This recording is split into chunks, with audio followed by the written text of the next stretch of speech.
Chapter 1. Tianling Dynasty. The royal family's ancestral hall. Inside the solemn and serene hall, a thick smell of blood permeated the air. A silver cage stood in the middle of the hall, and a woman was trapped inside.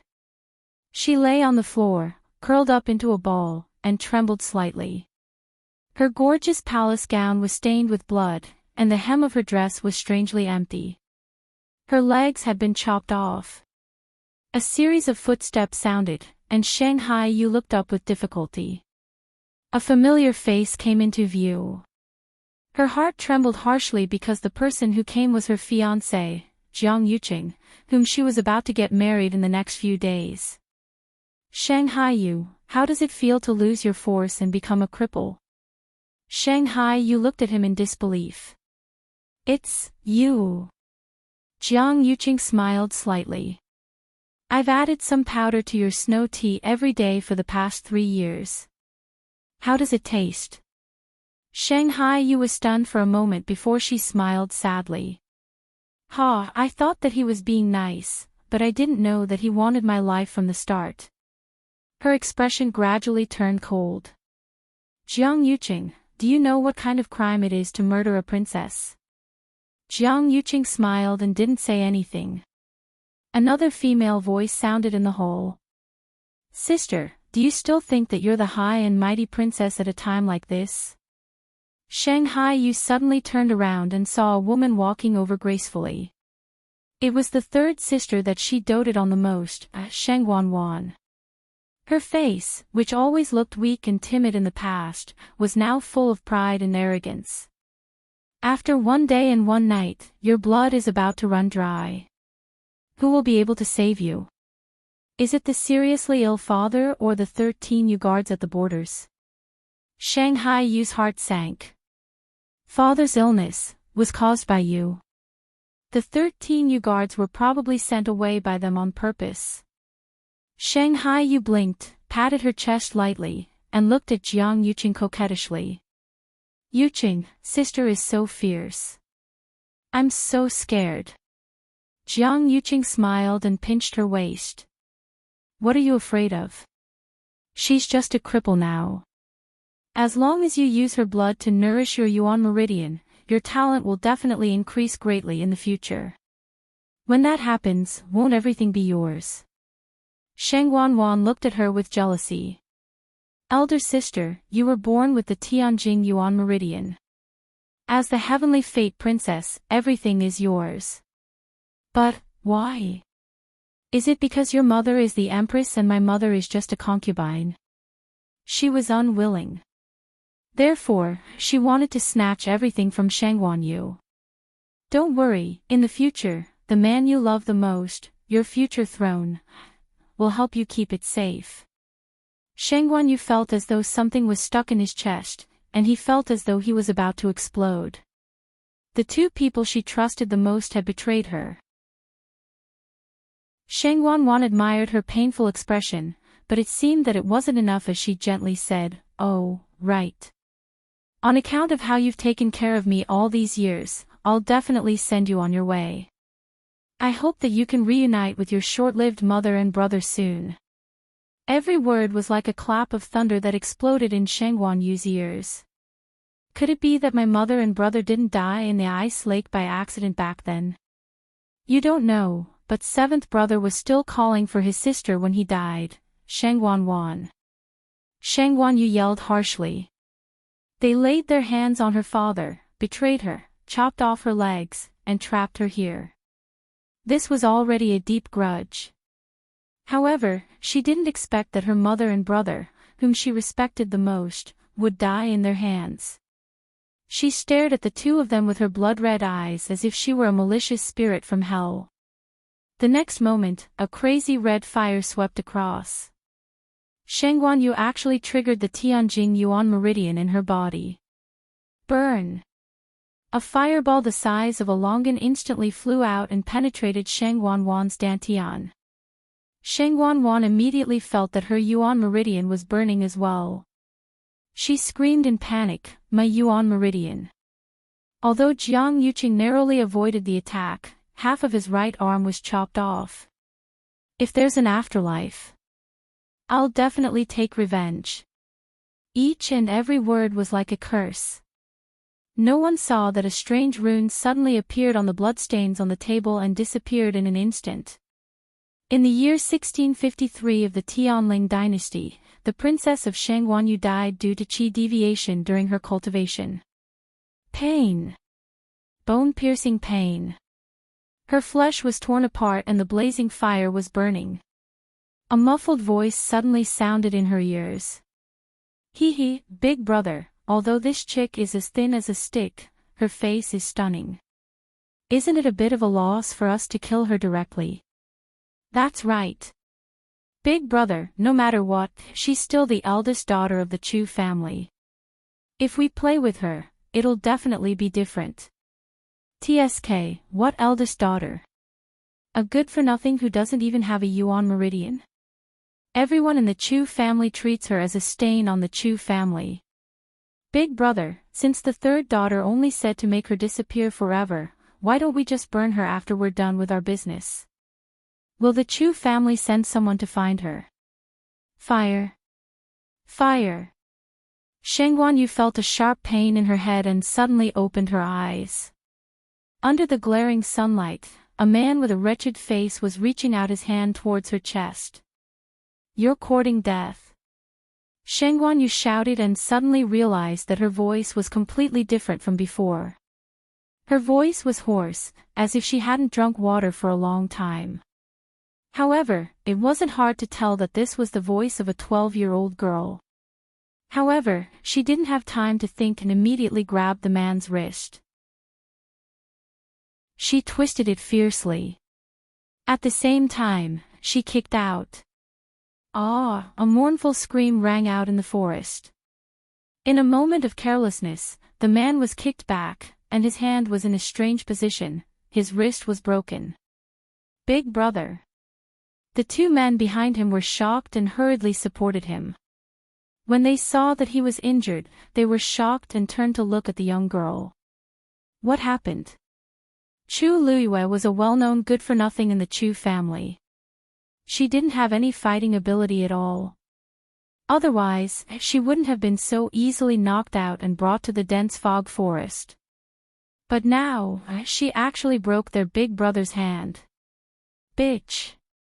How dare you hit me, Song Lian? I think you're the one who's looking for death. Second brother, third brother, go and catch her for me.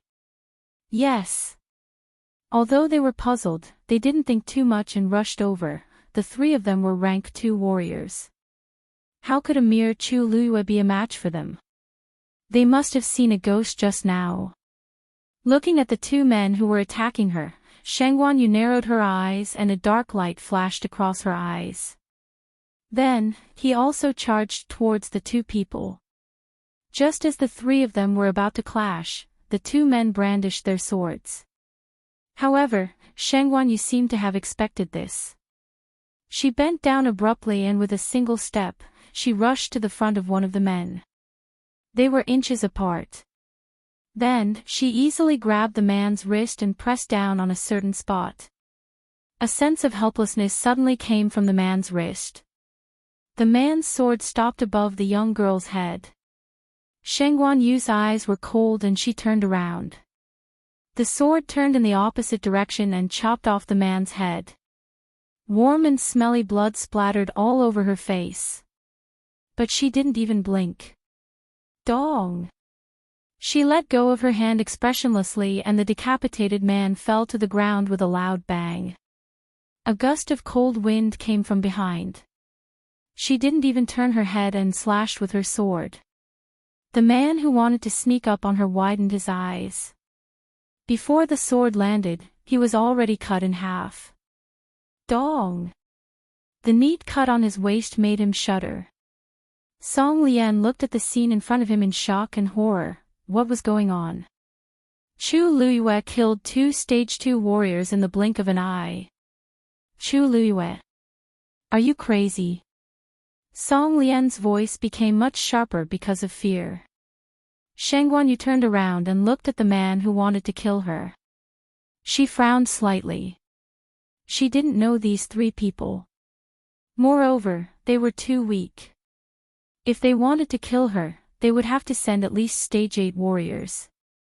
But now, no. Wasn't she already dead? She was murdered by Jiang Yuqing and Sheng Wanwan in the royal family's ancestral hall. Then now, she suddenly lowered her head and looked at the hand holding the sword. It was a pair of thin and weak hands. But because of years of hard work, there were many calluses on them. These weren't her hands. And that man just called her Chu Luiyue. Her eyes flickered as she quickly connected the dots between what had happened before and after. Did Third Missy send you to kill me? Song Lian wanted to seize the opportunity to kill Chu Luiyue, but he did not dare to act rashly even though he did not know what possessed Chu Luiyue to be possessed by the two people who had died tragically earlier. With a thought, his expression changed. He actually knelt down and wailed, "Brother, I'm sorry." Yes. Yes. It was all Third Missy's orders. She asked us to kidnap you while you were out shopping. She said that as long as we could make you disappear without anyone knowing, she would give us 600 taels of silver. Young miss, I beg you to spare me. I was muddle-headed for a moment, Missy. Missy? Hearing this, Sheng Wanyu suddenly felt a headache, as if something was surging crazily. The intense pain caused her to stagger and take a step back. Her face was extremely pale. Song Lian looked at her and his gaze became vicious. In for a penny, in for a pound. Now was the time. Die. With a shout, he suddenly got up and charged towards Sheng Wanyu. The power in his body was also suddenly stronger than before. He had already advanced to a stage 3 practitioner. However, just as he was about to reach Sheng Wanyu, a knife pierced through his chest. It was the knife in Sheng Wanyu's hand. Song Lian lowered his head in disbelief. How could it be? Chu Luiyue, when did she become so strong?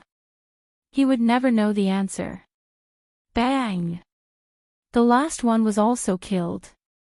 There was silence in the forest. If it weren't for the 3 corpses on the ground, no one would have thought that such a skinny girl would have such shocking strength. Sheng Wanyu held onto a tree for support. When the intense pain gradually disappeared, she realized that there was another person's memory in her mind.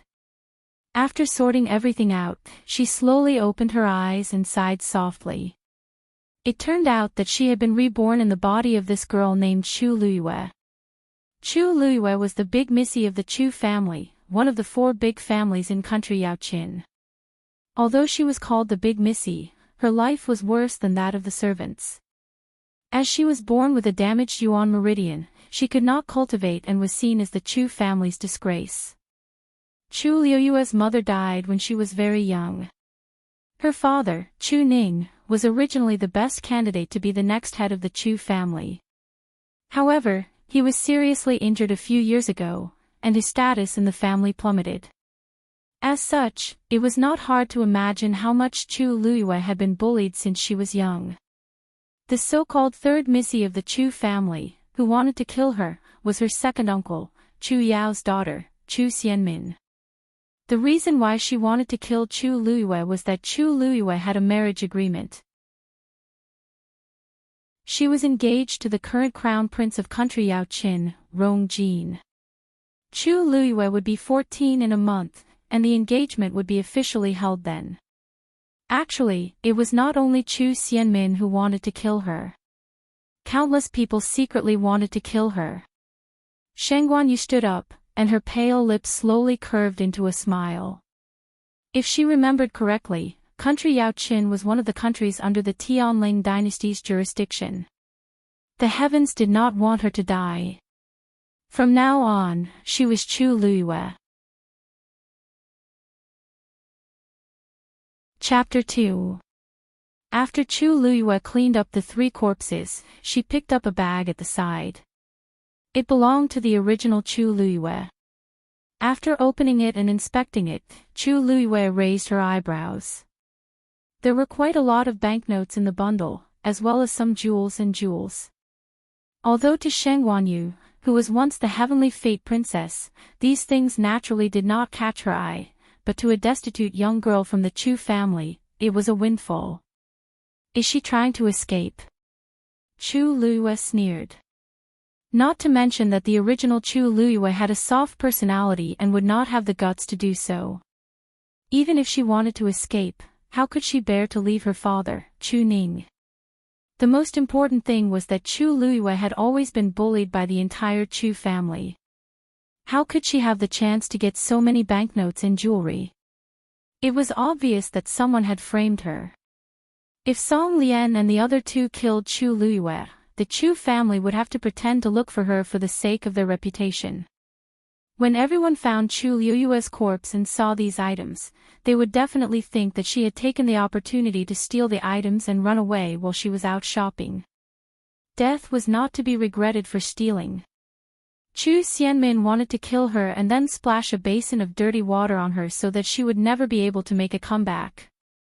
Since she had borrowed Chu Luiyue's body, she naturally had to help her with these things.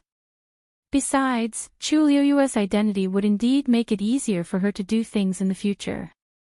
After checking the items, Chu Luiyue looked around and could faintly hear the sound of a stream. She was now covered in blood and needed to take a shower.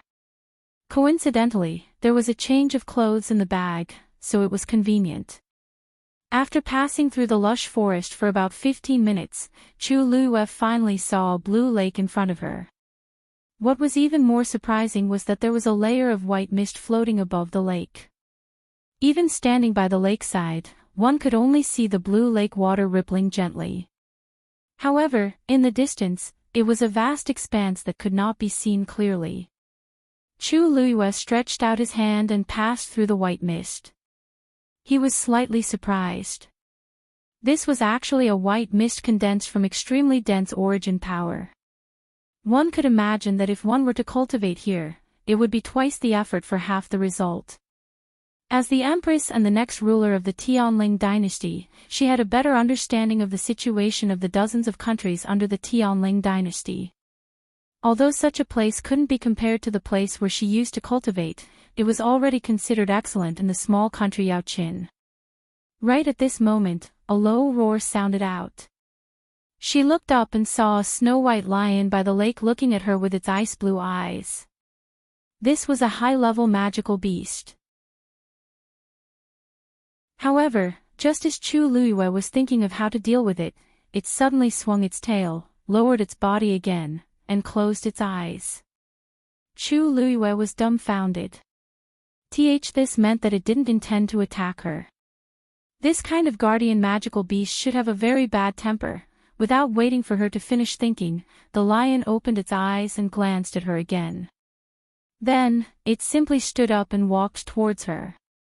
When it was in front of her, the white lion suddenly raised its paw and grabbed Chu Luiyue's bag. Then, it nudged her waist with its head. "You want me to go in?" Chu Luiyue asked uncertainly. The white lion farted. It sat down and looked at Chu Luiyue with its ice-blue eyes as if to say, "I won't leave if you don't go in." Chu Luiyue, she smiled and felt that this white lion was very cute, so she stroked its head. The white lion closed its eyes in satisfaction. Only then did she take off her blood-stained clothes and enter the lake, allowing the warm lake water to surround her. Abundant and warm origin power surged toward her in an instant. Chu Luiyue closed her eyes and began to seriously examine the condition of this body. In the Black Tortoise continent, the strong were respected. Cultivators were divided into two types. One type was martial artists who absorbed the origin power of heaven and earth and merged it into their flesh and blood. The other type was mystic masters who could spy on the origin power of heaven and earth and use runes to condense it. Although both types were considered cultivators, the conditions to become a mystic master were very strict, so there were very few of them compared to martial artists. They were also highly respected. To become a cultivator, one had to have a yuan meridian.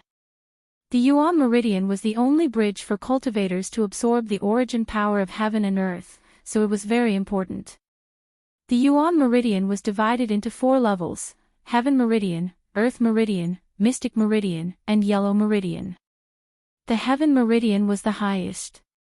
Even in the Tianling dynasty, there were only 2 people who had it in 1,000 years. One was the ancestor of the Tianling dynasty, and the other was her. This was also why she was the most respected heavenly princess. To her, cultivation was a simple matter. However, the Yuan meridian in this body was indeed defective. Although the origin power of heaven and earth could be absorbed, it could not be retained, nor could it be converted into Chu Liyue's own strength. Therefore, Chu Liyue was born a loser.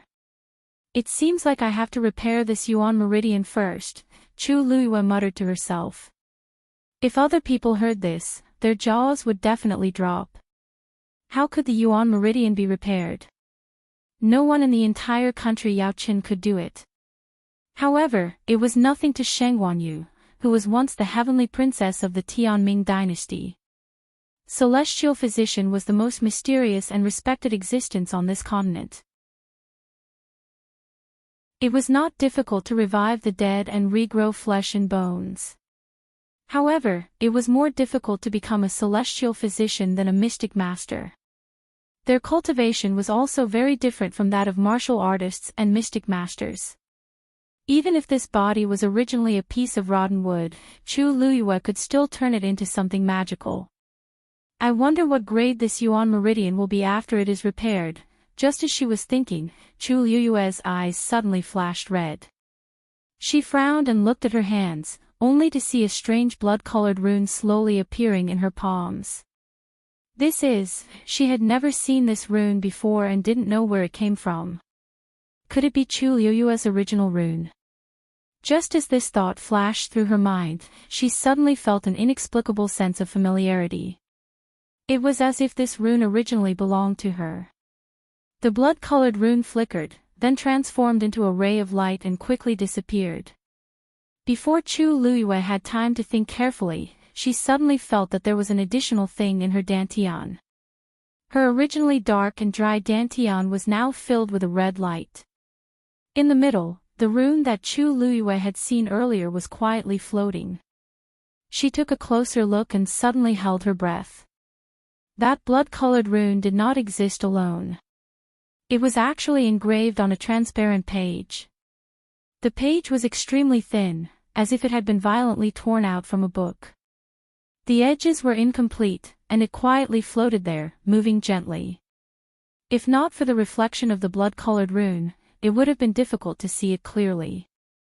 Just as Chu Liyue was curious about what it was and wanted to take a closer look, the transparent page suddenly turned into water and condensed into a small lake in her dantian. And that blood-colored rune had completely disappeared, as if it had never appeared. Chu Liyue looked at her palms. There was no trace of the rune on them anymore. Her body had regained its calmness. After thinking for a while, she still could not understand what was going on. In the end, she simply gave up.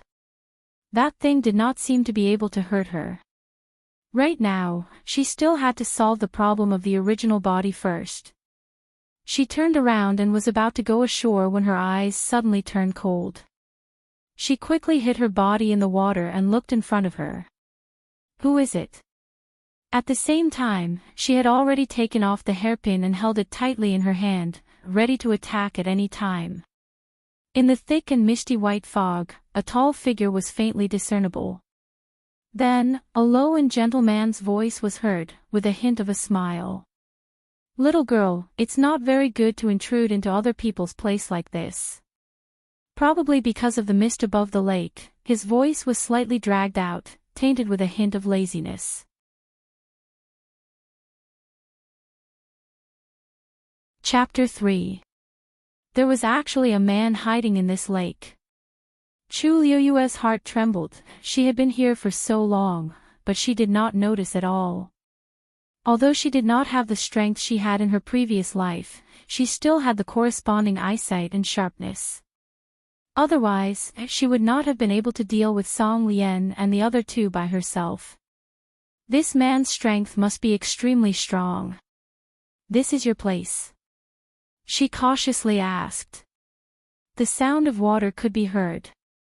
Chu Luiyue could vaguely see a tall figure coming out of the water. Although it was separated by the white fog, she could still see the outline. Straight shoulders, broad back, and the arc of his body that faintly disappeared into the lake. Chu Luiyue clenched the hairpin tightly and continued to stare at it. She had just been reborn. She did not want to die so carelessly again. Suddenly, a low laugh could be heard. Is it that beautiful? Then, a gust of wind blew, and the white fog dispersed. The man's figure became clearer. It seemed that he wanted to be honest with her. Chu Luiyue sneered in her heart. What kind of world had she not seen? Why would she be afraid of this? The fog is covering it. Naturally, I don't know if it's beautiful or not. Why don't I give you an answer after I see it clearly? The white fog that was originally drifting seemed to have stopped for a moment. The other party probably did not expect that such a young lady could say such words. If you really want to see it, I'm naturally happy. But I'm afraid that before you can see it clearly, your hairpin will have already pierced my chest, right? The man did not seem to be thinking. There was a hint of laughter in his voice.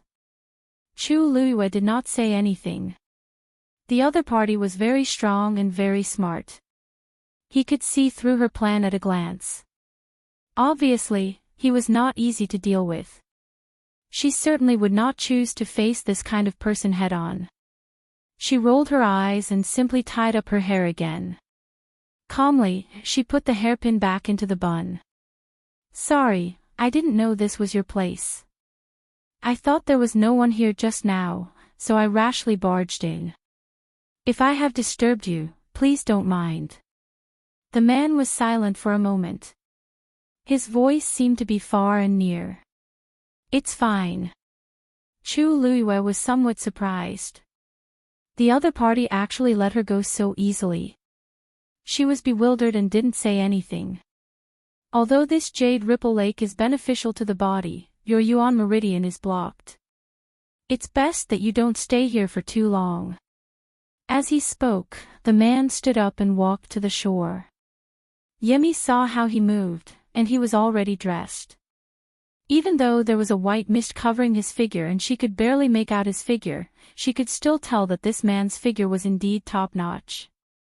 She no longer hesitated and quickly put on her clothes, intending to leave.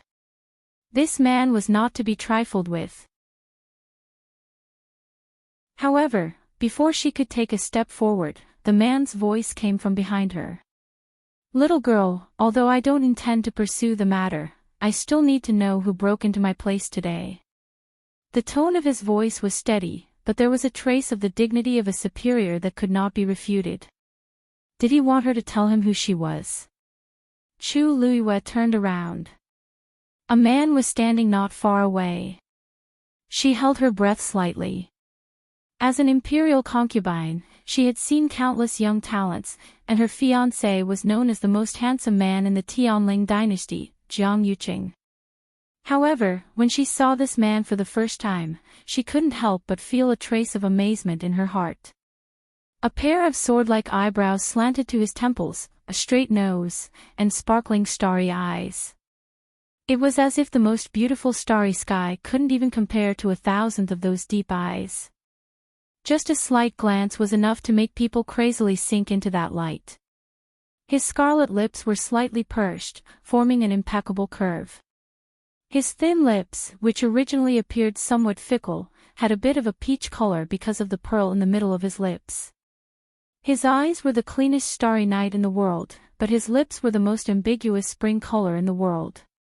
Pure and mysterious, gentle and elegant, and noble, he was like an unfathomable contradiction. Just by standing there, he seemed to attract everyone's attention and make people go crazy. Chu Luiyue sized him up and silently said a word in her heart, evildoer. Chu Luiyue. She had no intention of hiding her identity. After all, the other party looked like a very capable person. Lying would only add to the trouble. The man opposite her was also looking at her, but his gaze was like the moonlight. It only swept past her indifferently and finally stopped on her face. Since Shue let you in, I'll let it go this time. Shue. Was it that white lion? The man suddenly stepped forward and walked in front of Chu Luiyue. Chu Luiyue was filled with vigilance, but she still forced herself not to show hostility and looked at him quietly. Then, he stood still and suddenly reached out. His warm fingers gently brushed past her cheek. The eldest daughter of the Chu family naturally can't return in such a sorry state with bloodstains. Chu Luiyue was stunned. She looked down and saw a faint trace of blood on his finger. The two of them breathed in and out for a moment. His voice was low and stirred her eardrums. Also, I'm Rongxiu. Chu Luiyue wanted to say something, but he had already said, you should leave. Chu Luiyue pursed her lips. Although she didn't know what he was planning, thank you. There was still a tough battle when she returned to the Chu family. Only when the girl's slender figure completely disappeared into the forest did Rongxiu finally retract his gaze and look at the white lion. The gentle smile on his face gradually faded. You want to curry favor with her, so you sold your master. The white lion didn't move. If you pretend to be dead, I'll tell her next time that you actually have another name, Flower. Roar! The white lion suddenly stood up. It was clearly called Snowflake. It wasn't called Flower. If others heard it, it would be embarrassing. The capital should be quite lively recently, so I won't hold you back. Snowflake's eyes suddenly lit up. The atmosphere in the Chu family's hall was stiff and cold. Chu Ning's face was filled with anxiety. She paced uneasily and looked outside nervously. Yu has been out for a day. It's already evening. Why isn't she back yet? First Elder, send someone out to look for her as soon as possible. What would they do if something happened? Yu didn't have any strength at all. Chu Ning, what are you worried about? It's not her first time out. How could anything happen to her? Maybe the child wants to play, so she's a little late. The first elder, Chu Xiao, took a sip of tea and said indifferently. Chu Ning was very anxious, but he knew that they wouldn't agree to anything. However, the sky was almost dark. Yu definitely wouldn't be so insensible to not come back so late. I'll go look for her myself. Before he could step out of the door, someone walked in first. The person was wearing a light yellow dress and had a pretty face. It was third Missy Chu Xianmin. She first bowed before speaking with a tinge of grievance in her voice. First Elder, I know that my sister isn't back yet, so I shouldn't trouble everyone. But there's something that I really don't dare to hide. My things have been stolen. First Elder frowned. What's going on? Chu Xianmin's eyes were filled with tears. Today, I invited my sister to my room to give her some private money so that she could buy some things for herself when she went out shopping. However, I didn't expect that when I went to take a look just now, the money and jewelry that my parents gave me were all gone. Chu Ning shouted. What do you mean? Are you trying to say that Yu stole your things? Chu Xianmin cried even harder. She was like a pear blossom in the rain, full of grievance. I didn't mean that. How would I dare to accuse my sister? However, only my sister went to my room today. First Elder narrowed his eyes. Could it be that she stole Xianmin's things and ran away secretly? How dare she? Chu Ning was about to refute when a voice suddenly sounded. First Missy is back. Everyone in the hall was stunned. A teardrop hung in the corner of Chu Xianmin's eyes, covering the disbelief in her eyes. How could it be? Shouldn't Chu Luiyue, a slender and straight figure came against the light. First Elder, you must be joking. As the first Missy of the Chu family, I have a share of the Chu family's assets. Why would I betray the Chu family just to take my third sister's pocket money? Chu Luiyue stepped into the hall with a smile, but it made Chu Xianmin shudder.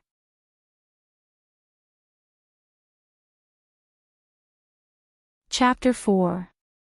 Chu Xianmin was so shocked that she almost jumped out of her chair when she saw the familiar face.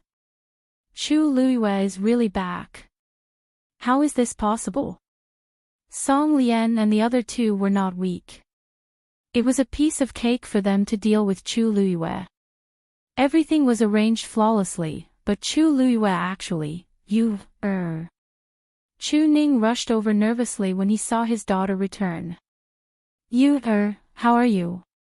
Chu Luiyue's heart warmed when she saw the worry in Chu Ning's eyes. She could feel that Chu Ning really loved his daughter.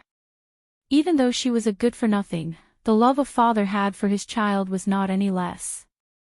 It was a pity that the real Chu Luiyue was already dead. Chu Luiyue patted the back of Chu Ning's hand and gave him a reassuring smile. Don't worry, father. I'm fine. Chu Ning did not believe her when he heard her say that, but she did not seem to be injured from head to toe. The rock in his heart was finally lifted. He did not know why, but he felt that something was different about when he saw the smile on his daughter's face. Was always weak and timid in the past, but now, there seemed to be stars in her bright, black eyes. They were bright and dazzling. Sister. You're finally back. Minmin was so worried about you. Chu Luiyue looked up and saw Chu Xianmin looking at her with a face full of joy, as if she was very happy. Worried? Chu Luiyue sneered in her heart. Chu Xianmin was probably really worried when she saw that she was back. Oh. So, third sister was worried about me. But when I was outside, I seemed to have heard third sister accusing me of stealing your pocket money. Chu Luiyue spoke calmly. Chu Xianmin's back broke out in cold sweat. What's wrong with Chu Luiyue? Not only did she not die outside, but she also seemed to have become a little different. How dare she ask such a question in front of everyone? Sister, you've misunderstood. I just felt uneasy when you didn't come back because it was getting late. That's why I asked First Elder. At this point, her eyes were filled with tears again. After all, I don't have any origin power in me. If I were to go out and get bullied, I would really blame myself to death. He was deliberately mocking her for being a good-for-nothing who couldn't cultivate. If it were the Chu Luiyue of the past, he would probably think that Chu Xianmin was worried about him. However, the Chu Luiyue of today had changed. How could he be fooled by such despicable methods? Chu Xianmin was the most talented person in the Chu Luiyue's generation. Her words only made others think that Chu Luiyue was useless. Even leaving the house was troublesome. Sure enough, the first elder's eyes immediately became filled with disgust. You came back so late today, who knows what you did outside? If you can't even handle such a small matter, then don't go out in the future, lest you embarrass the Chu family. Trash. Chu Ning's expression suddenly turned cold. He stepped forward and shielded Chu Luiyue behind him. He clenched his fists and forced himself to restrain himself. First Elder, you is still a child. Aren't you going overboard with your words? Although he was not the same as before, he could not let others bully his daughter like this. Looking at the tall figure in front of her, Chu Luiyue was stunned. Her eyes turned sour. In her previous life, she was born as the Heavenly Fate Princess. Her status was noble and her strength was tyrannical. She had always shouldered everything by herself. This feeling of being protected was too foreign to her, but it was also too precious. This time, no matter what, she would do her best to protect all the people who truly loved her. Father.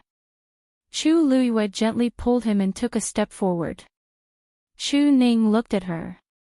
He thought that she would be as timid as before, but he saw a pair of calm eyes. That skinny figure straightened her back and lifted her chin slightly. There was an indescribable aura around her. Don't worry, First Elder. Everything that needs to be bought is all here. It has already been sent to the warehouse. If you don't believe me, you can go and check. As for why I came back so late today. Third sister should know best, right? Sister. What nonsense are you talking about? Chu Xianmin panicked when she heard this, and her tone became much colder. Could Chu Luiyue have already guessed that Song Lian and the other two were sent by me? Chu Luiyue looked at her with a half-smile and asked in surprise, Third sister, didn't you tell me? Didn't third sister give me money to buy things for you? Chu Xianmin choked. There was no such thing. However, that was exactly what she had said to First Elder and Chu Ning.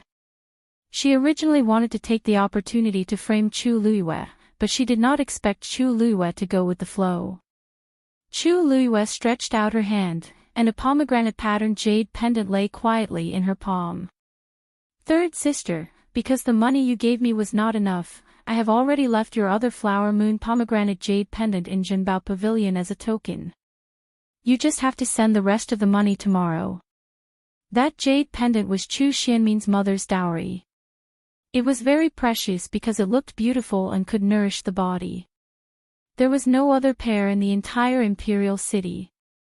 Chu Xianmin liked that jade pendant very much and often wore it. Because of this, everyone could confirm that it was indeed Chu Xianmin's. When First Elder heard this, he looked at Chu Xianmin suspiciously. Minmin, is what she said true? She treasured this jade pendant very much. If she did not give it away, it would be very difficult for others to get it. It would be fine if she had bought something else, but Jinbao Pavilion was the most luxurious place in the entire Imperial city. Everything inside was a top-notch treasure, and every one of them was worth a fortune. Although the Chu family was also an aristocratic family in the Imperial city, it had been declining in recent years. Most of the time, it was not as glorious as it seemed.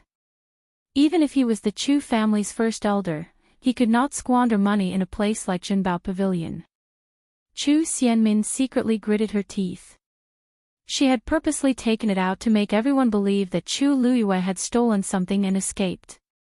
She did not expect, I liked an item in Jinbao Pavilion, but I've been busy with cultivation recently and have no time to go out. That's why I asked sister for help. In this situation, she had to admit it even if she did not want to. Although the items in Jinbao Pavilion were expensive, she could still afford one or two of them. It would not be too late to deal with Chu Luiyue after she investigated Song Lian and the other two situation. Hearing her mention cultivation, the first elder's expression eased a lot and he said warmly, what's wrong with that? You are the Chu family's most outstanding seedling. Just tell me what you want. Chu Xianmin smiled sweetly. Thank you for your kindness, first elder. Chu Luiyue sneered in her heart. How could it be so easy to fool her? She could not completely oppose Chu Xianmin now, but it was impossible for her to silently suffer losses. Does this mean that first elder plans to pay for the rest of the money from the public account? Chu Luiyue asked curiously. Both first elder and Chu Xianmin were stunned and hesitated. The Chu family had strict rules. Everyone's monthly allowance was distributed according to their rank. If they openly took the money for Chu Xianmin, others would inevitably be unhappy. This is Minmin's matter. Minmin should be responsible for it herself. Chu Xianmin naturally could not ruin the reputation she had built up over the years. She immediately took over the matter. Although the items in Jinbao Pavilion were expensive, she was usually doted on and had saved up a lot of money. Spending a few thousand taels of silver on one or two items was not a big problem. As she spoke, she smiled and looked at Chu Luiyue with a generous, gentle, and noble look. Sister, we can just go and collect the treasures tomorrow, right? Chu Luiyue nodded, and a sly look flashed across her eyes. Yes, I've already given the 1,000 taels you gave me to Jinbao Pavilion. You just need to pay the remaining 199,000 taels tomorrow. Chu Xianmin thought she had heard wrongly and screamed subconsciously.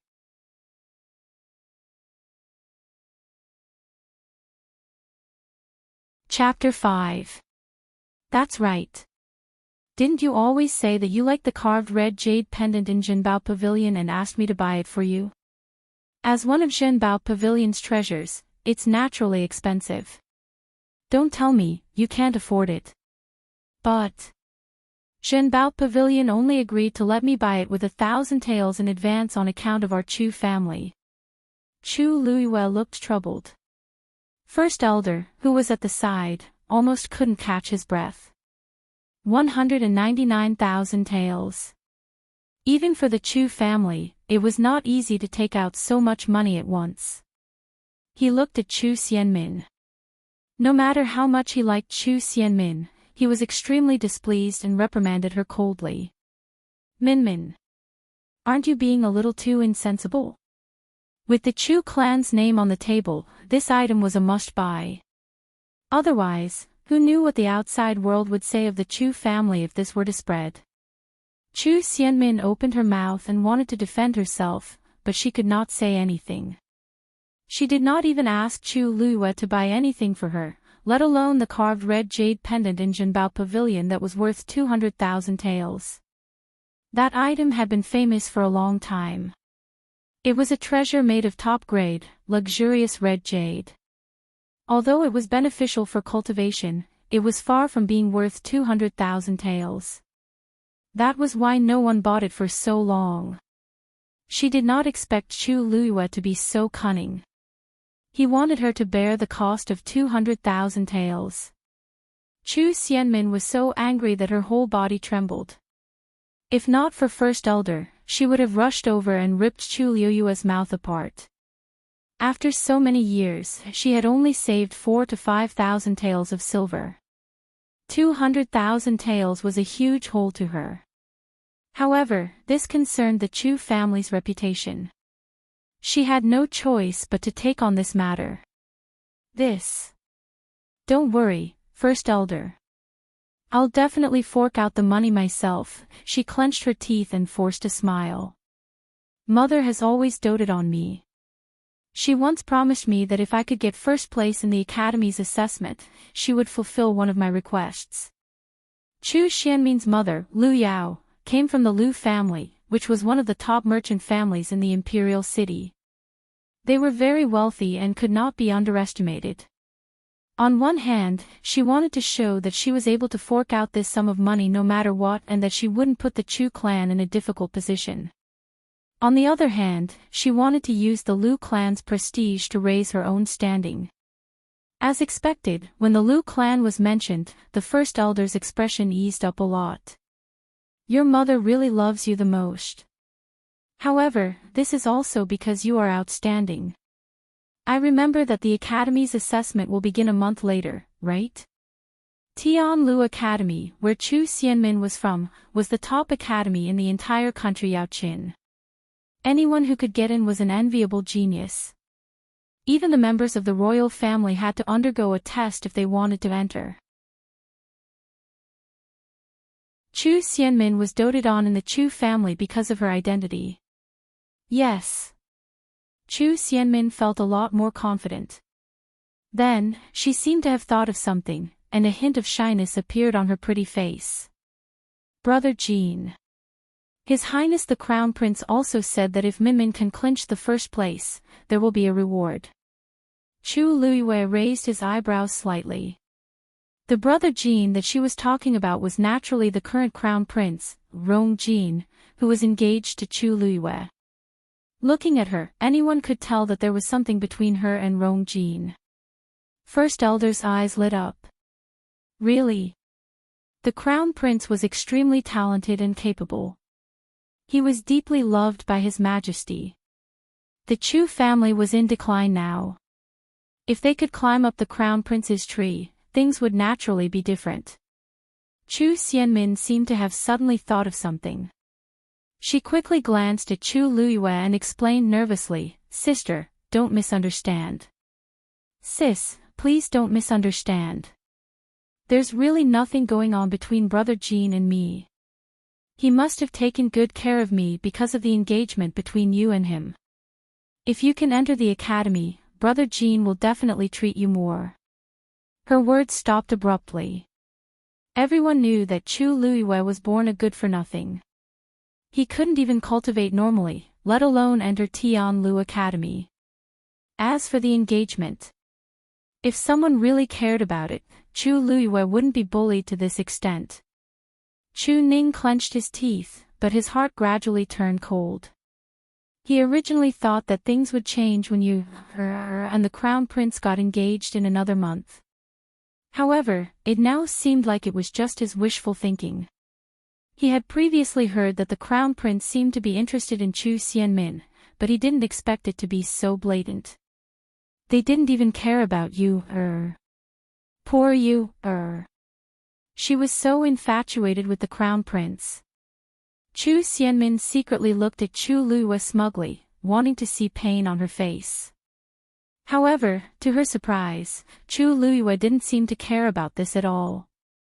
Not only was she not shocked or disappointed, but she even laughed. "That's great. As long as third sister can fork out the money, it's fine." Chu Xianmin was stunned. Why did she feel that the Crown Prince wasn't as important as the 200,000 taels to Chu Luiyue? "Since it's over, father and I will go back first." After she finished speaking, Chu Luiyue really turned around and left with Chu Ning.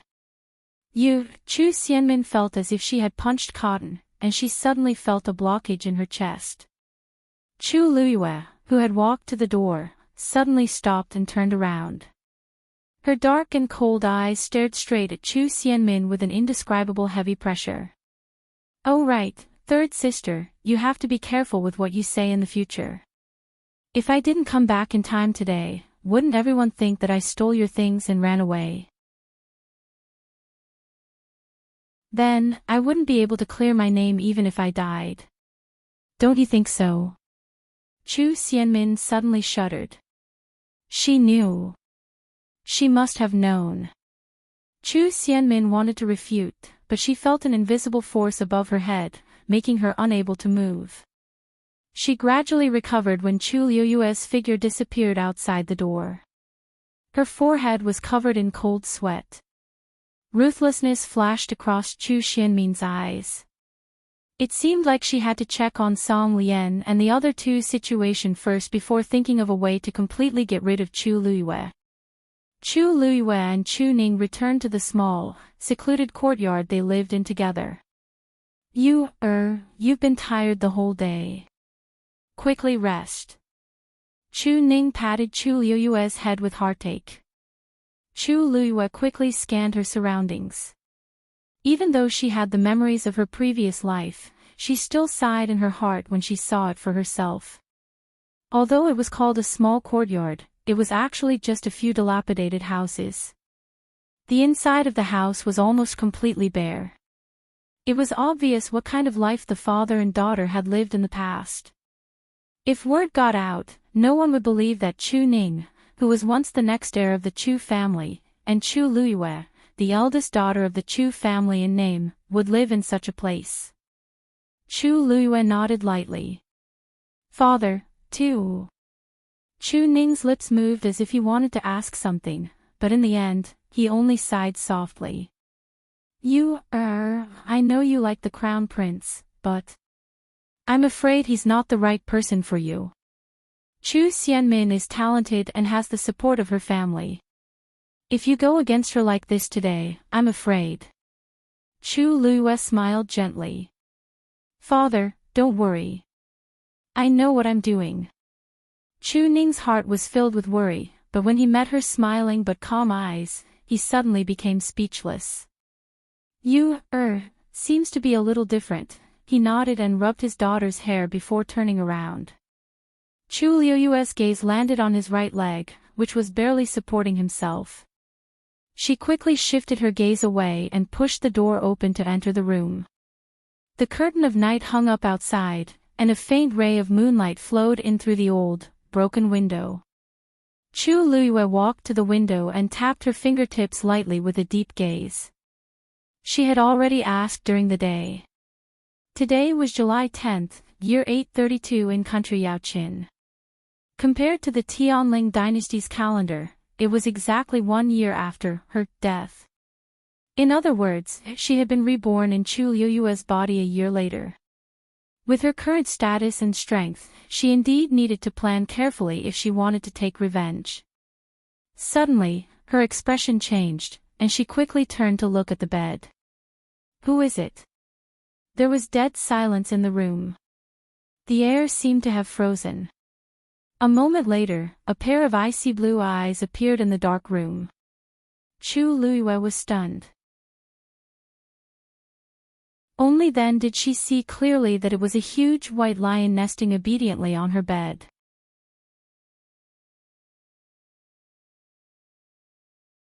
Chapter 6. Why are you here? Chu Liyue relaxed and her voice became much gentler. Although this white lion looked very ferocious, she could feel that it seemed to be very close to her. It even purposely restrained its strong demonic aura. The white lion got up and jumped down from the bed. It silently jumped in front of Chu Liyue. Its body was very tall and strong. Chu Liyue, who was already thin and weak, looked even more petite in front of it. It was as if it could easily swallow her with its mouth. Even the entire room seemed much narrower and lower. Shue's icy blue eyes blinked. It lowered its huge head and swayed beside Chu Liyue's hand. Chu Liyue was stunned. For a moment, she was not sure what it wanted to do. Seeing that she did not move, Shue moved closer and looked up at her eagerly. Chu Liyue's eyes twitched. Was it asking to be caressed? She tentatively reached out her hand and placed it on its head, gently caressing it. It felt incomparably soft and smooth fur. It felt very good to the touch. It could be seen that it had led a very good life to be able to become like this. Only then did Shue close its eyes in satisfaction. It stretched its body and swung its tail. It let out a satisfied groan. Chu Liyue, had it made up its mind not to leave. Hey, shouldn't you go back to your master's place? What's the meaning of you staying here? However, Shue did not seem to care. It closed its eyes and did not move, as if it had really fallen asleep. Chu Liyue did not know whether to laugh or cry. Although she did not know why the white lion was doing this, it was already late. If she insisted on letting it go back, it might cause some trouble. By then, it would be even more troublesome. After thinking for a moment, Chu Liyue decided not to dwell on this matter. She gently patted its head and went to bed to rest alone. When she touched the blanket, she realized that it was actually warm. A light bulb went off in her head. Did this guy come here just to warm my bed? In the next moment, she could not help but laugh. I'm thinking too much. If you must stay here, you have to make it clear that you can't let anyone else know. Shue opened its eyes and swung its tail happily. Chu Liyue lay on the bed and sorted out the things she had to do the next day before gradually falling asleep. When she gradually fell asleep, the white lion, which seemed to have fallen asleep long ago, opened its eyes and looked at Chu Liyue. Chu Liyue Shue seemed to have dreamed of something. Her brows and her forehead, and her lips were pale. A silver ray of light seeped out of Shue's body and slowly entered Chu Liyue's body. In her dreams, Chu Liyue felt as if her body was in a warm pool of water. It was rare for her to feel relaxed and comfortable. Only then did she gradually relax her tightly knitted brows and fall asleep. While Chu Luiyue was sleeping peacefully, there was one person who couldn't fall asleep, Chu Xianmin. What? Ting Fong Garden's door was tightly shut. Chu Xianmin stared at the man kneeling in front of her and tried her best to suppress her anger. This. Third Missy, I've already checked carefully, but I didn't find any traces of Song Lian and the rest. Chu Lianqing's back was covered in cold sweat. How is that possible? Chu Xianmin interrupted him harshly. The plan was flawless. As long as Chu Luiyue went out, we could have directly knocked her out and brought her to the forest to finish her off. Previously, you said that Song Lian was already a stage 3 warrior and that dealing with a mere Chu Luiyue would not be a problem. But now, Chu Luiyue is not dead, and even Song Lian and the rest are missing. Is this how you do things for me? Third Missy, logically speaking, this should be the case. I saw them bring Chu Luiyue out of the city gate with my own eyes. But who knew that she was not dead? After knowing that Chu Luiyue had returned alive, he felt that something was amiss and immediately went to check on Song Lian and the rest. However, no matter how hard he searched inside and outside the Imperial city, the three of them seemed to have evaporated into thin air. At this point, he realized that something was wrong. She must have known that I was the one who did it. Chu Xianmin said hatefully. Thinking about how she had been frightened by Chu Luiyue's gaze, she felt a wave of anger. Third Missy, so what if she knows? She's just a good-for-nothing. What can she do? Idiot. If she really didn't do anything, then why did Song Lian and the rest disappear? Chu Lianqing did not dare to say anything else. Chu Xianmin secretly gritted her teeth. She would not be at ease as long as Song Lian and the rest were not found.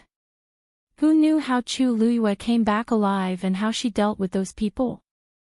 If she used this as leverage against her, continue searching. Also, send someone to secretly monitor Chu Luiyue. If there are any abnormalities, report to me immediately. Yes. After Chu Lianqing left, Chu Xianmin's eyes gradually became gloomy. Chu Luiyue actually dared to turn against her. Then, she could not be blamed for being merciless. A good night's sleep. The next morning, when Chu Luiyue woke up, she realized that Xue had already left. It was as if it was keeping watch for her at night. Chu Luiyue smiled and shook her head. This was the first night after her rebirth. She originally thought that it would be difficult to fall asleep, but she did not expect to sleep very soundly. It was probably because of this that her entire body seemed to be much lighter. After a simple wash-up, Chu Luiyue sat in front of the mirror, wanting to see her rebirth's face. A young girl's face was reflected in the old and blurry bronze mirror. Probably because she was malnourished all year round, her small face was sickly. She was almost 14 years old, but she looked like she was 12 years old. A pair of black and round eyes appeared to be exceptionally large. Even so, it was not difficult to see that this small face was actually very beautiful. She was still young and inexperienced now, but she would definitely be a rare beauty after a few more days of growth. Perhaps it was because she had changed, but the pair of dim and timid eyes had become calm and determined. They were as bright as the stars, and there was a vague sense of nobility between her brows. She was like a pearl covered in dust that started to emit a dazzling light after the dust was wiped away. Chu Luiyue stared at this face, and the expression in her eyes changed. After a long time, she finally let out a long sigh. This face was actually 40% to 50% similar to her in her previous life. After a while, she collected her thoughts, packed up, and left the house. The Chu family had strict rules, and the normal people who entered and left the house were checked very strictly. However, Chu Luiyue's status was low and she was often sent to do some servant's errands. Thus, when the guards saw her leaving the house, they did not question her too much. Unknowingly, this made it much easier for her to do things. After leaving the Chu family, she went straight to Jinbao Pavilion. Just as she stepped into Jinbao Pavilion, a middle-aged man immediately welcomed her with a face full of smiles. "Big Chu Missy, you're finally here. I've been waiting for you the whole day." This middle-aged man was the second in command of Jinbao Pavilion, Yan Gu. Most people would politely address him as Second Master Yan when they saw him. Everyone knew that Jinbao Pavilion was backed by a mysterious power and could not be offended. Thus, their attitude towards Yan Gu and Jinbao Pavilion was very respectful. But now, he was especially enthusiastic towards Chu Luiyue. Chu Luiyue smiled. It seems that Second Master Yan is very satisfied with yesterday's business deal. Yan Gu laughed. This is all thanks to Big Chu Missy. That item had been in the market for many years. It was not that no one liked it, but because it was too expensive and not worth the price, it was shelved. Who knew that Chu Luiyue would directly say that she could sell that item the moment she came yesterday? At first, he did not believe it, but early this morning, the Chu family and the Lu family sent money over. At this moment, he looked at Chu Luiyue as if he was looking at the god of fortune. You said yesterday that there would be a good deal today. I wonder. Yan Gu rubbed his hands excitedly, his eyes shining as he looked at Chu Luiyue. Chu Luiyue tapped the table lightly with his fingertips. Second Master Yan, I'm not here to buy anything today. I'm here to sell something. Yan Gu was stunned. Chu Luiyue took out a piece of paper from his sleeve and handed it over. Yan Gu took it and his eyes widened in shock. Chu Luiyue said leisurely.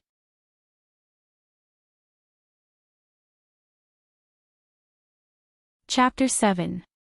Yan Gu was not surprised to hear the price. Instead, he looked at Chu Luiyue in surprise and shook the thin piece of paper in his hand. This.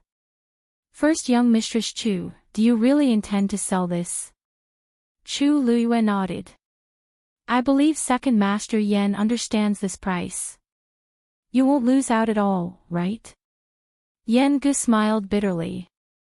Of course, he knew that exchanging 300,000 taels of silver for this piece of paper was not a loss. It could even be considered a huge profit. But the point was, this thing was a hot potato. First young Mistress Chu, you've really given me a hot potato. Because this piece of paper was actually a deed to a land. Moreover, it was not an ordinary deed, but a deed to a hunting ground outside the capital city. The so-called hunting ground was actually a place that specialized in rearing magical beasts. In the Black Tortoise mainland, magical beasts were divided into 9 levels. Level 1 was the weakest and level 9 was the strongest. Magical beasts were wild and free by nature. They were unwilling to be ordered around by humans. But if they formed a contract with humans, they would become very loyal and capable assistants. Generally speaking, a person could only form a contract with one magical beast at a time. But if the magical beast died, the human could continue to find other magical beasts to form a contract with. The higher the level of the magical beast, the more powerful it was and the more helpful it would be to the human. Because of this, the cultivators in the Black Tortoise mainland were always eager to find magical beasts, especially high-level ones. But how could magical beasts be so easy to find? Ordinary cultivators could only venture into dangerous places and risk their lives in search of magical beasts. But it was different for powerful families. They would usually choose to build their own hunting grounds. They only needed to find a suitable place to rear some magical beasts. This would save them a lot of trouble and allow the disciples to freely choose the magical beasts. It could also be used as a training ground to enhance the strength of the younger generation of cultivators. Why not kill several birds with one stone? Of course, it was easier said than done. In reality, building a hunting ground required a lot of manpower and resources. Because of this, apart from the Imperial family, only the top aristocratic families could afford to maintain a hunting ground. Even the Chu family only had one hunting ground. In recent years, the Chu family had gradually declined, and that hunting ground was almost unsustainable. Among them, the one with the highest level was a 5th-grade magical beast raised by the Chu family's patriarch, Chu Zhonghe, 20 years ago, Golden Tiger. And now, the hunting ground's title deed that Chu Luiyue took out was not something that belonged to the Chu clan. It was her own. Speaking of which, she was a good-for-nothing who had been bullied all the time. The only reason she could have such a thing was because of her marriage agreement with the crown prince, Rong Jin. When she was just born, Chu Ning was the most outstanding genius of his generation in the Chu clan. He had the potential to take over the Chu clan. In addition, he had a resolute and loyal personality and was deeply loved by His Majesty. Therefore, when she was born, His Majesty directly set the engagement between her and the crown prince. As long as she reached the age of 14, she would be officially engaged and become the crown princess. As for the title deed of the hunting ground, it was directly bestowed to Chu Luiyue by His Majesty. At that time, Chu Luiyue was still an infant, and he had already become the envy of countless people. However, who would have known that she had an incomplete Yuan meridian and was born a good-for-nothing? Since then, she had become the laughing-stock of the entire country Yaoqin. In a world where the strong were respected, the existence of the weak was a kind of mistake. When Chu Ning and his daughter were in dire straits, it was not that they did not think of the hunting ground. However, in reality, the hunting ground had long been controlled by the crown prince. Chu Ning had requested to see the crown prince a few times to seek help, but he was always rejected. Of course, he knew what this meant, so he did not fantasize about it anymore. The original Chu Luiyue had always felt that she was not worthy of the crown prince, so she did not even think about it. It was a pity that the current Chu Luiyue was someone else. Her principles were very simple. If someone respected her, she would respect them tenfold. If someone bullied her once, she would return the favor 100-fold. It was impossible that the crown prince did not know what kind of life they were living, but he did not do anything. Then, what was the point of keeping the title deed? I know. That's why I came to look for Second Master Yan. Why? Can't Jinbao Pavilion afford this title deed? As Chu Luiyue spoke, she reached out to take the title deed, seemingly a little disappointed. Second Master Yan hurriedly and carefully kept the title deed in his sleeve and chuckled. Look at what you're saying. I don't dare to talk about other things, but there's no business that Jinbao Pavilion doesn't dare to do in country Yaoqin. Since you dare to send money to us, we naturally dare to accept it. Chu Luiyue was calm and composed as she sneered. My name is clearly written on the title deed. Why wouldn't I dare to accept it? Everyone knew that the title deed was given to her by the emperor, but she was just a good-for-nothing now. No matter how one looked at it, she was not qualified to be the crown prince's consort. Anyone who wanted to save face would take the initiative to return the title deed. However, how could Chu Luiyue do such a stupid thing? She would do the same to others. Before she came, she had asked around. Jinbao Pavilion had a special status, and everyone in the Imperial city treated them with respect. No one else dared to accept the title deed, so Jinbao Pavilion was the only choice. Indeed, it was as she had expected. Jinbao Pavilion could really take this business. Yan Ge carefully sized up the young lady in front of him again. This is really strange. It was rumored that the eldest daughter of the Chu family was born a good-for-nothing. She was weak and incompetent, and even the servants in the Chu family could bully her. However, the person in front of him was clearly different. Straightforward, resolute, generous, and composed. Although the clothes he wore were old and tattered, his entire body emitted an indescribable noble aura. His appearance was still young, but the space between his brows revealed a composure that was rarely seen in ordinary people. He had only seen this kind of aura on one person before. Haha. Great. Zhenbao Pavilion will take this business. Should I give you banknotes, or? Yan Gu rubbed his hands excitedly. The hunting ground had been carefully maintained by the crown prince in recent years, and there were many fiends. It was a huge profit. Chu Luiyue shook her head. There's no hurry. I want to pick something first. Yan Gu was stunned and immediately said, What do you want? I'll get someone to get it for you immediately. Now, he would no longer treat the young lady in front of him as the lowly good-for-nothing who could be bullied by anyone. Chu Luiyue's eyes flashed.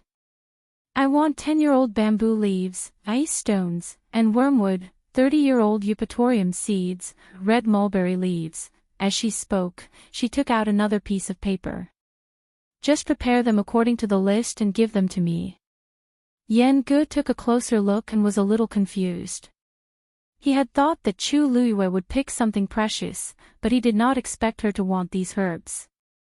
Some of them were more common, but the more he looked, the more precious they were. Hey, don't worry. If the items on this list were in other shops, they might not be able to prepare everything for you. However, Zhenbao Pavilion will definitely satisfy you. Zhenbao Pavilion had a wide range of products, including herbs. However, 20,000 taels of silver will be enough for all these items.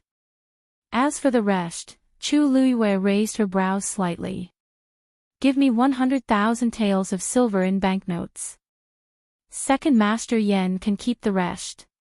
Because I want you to deliver the items on this list once every 3 days. What? Yan Gu, who was used to big occasions, could not help but widen his eyes. 200,000 taels of silver. That was 10 times, a whole month's worth. Difficult? No. Not at all. Zhenbao Pavilion will definitely not disappoint you. However, should I deliver these items to the Chu family? Yan Gu asked tentatively. Chu Luiyue turned around and looked in a certain direction outside the door, smiling meaningfully. Of course. I'm the first miss of the Chu family. The items I buy naturally have to be delivered through the main door. Want to spy on me?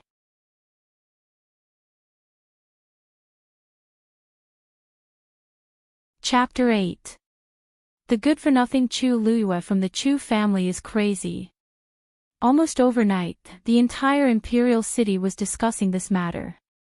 My cousin's third uncle works for the Chu family, and he saw with his own eyes that Zhenbao Pavilion's people respectfully delivered half a cart of herbs. Furthermore, they clearly said that they were delivering them to Chu Luiyue. Don't you think that's strange? That can't be, right? Everyone knows that Chu Luiyue is a good-for-nothing. How could she have anything to do with Zhenbao Pavilion? Half a cart of herbs from Zhenbao Pavilion. That must be a lot of money, right? Can she afford it? That's why I said she's crazy. Zhenbao Pavilion never does business that loses money. Where do you think she got the money from? Did the crown prince give it to her? Ha!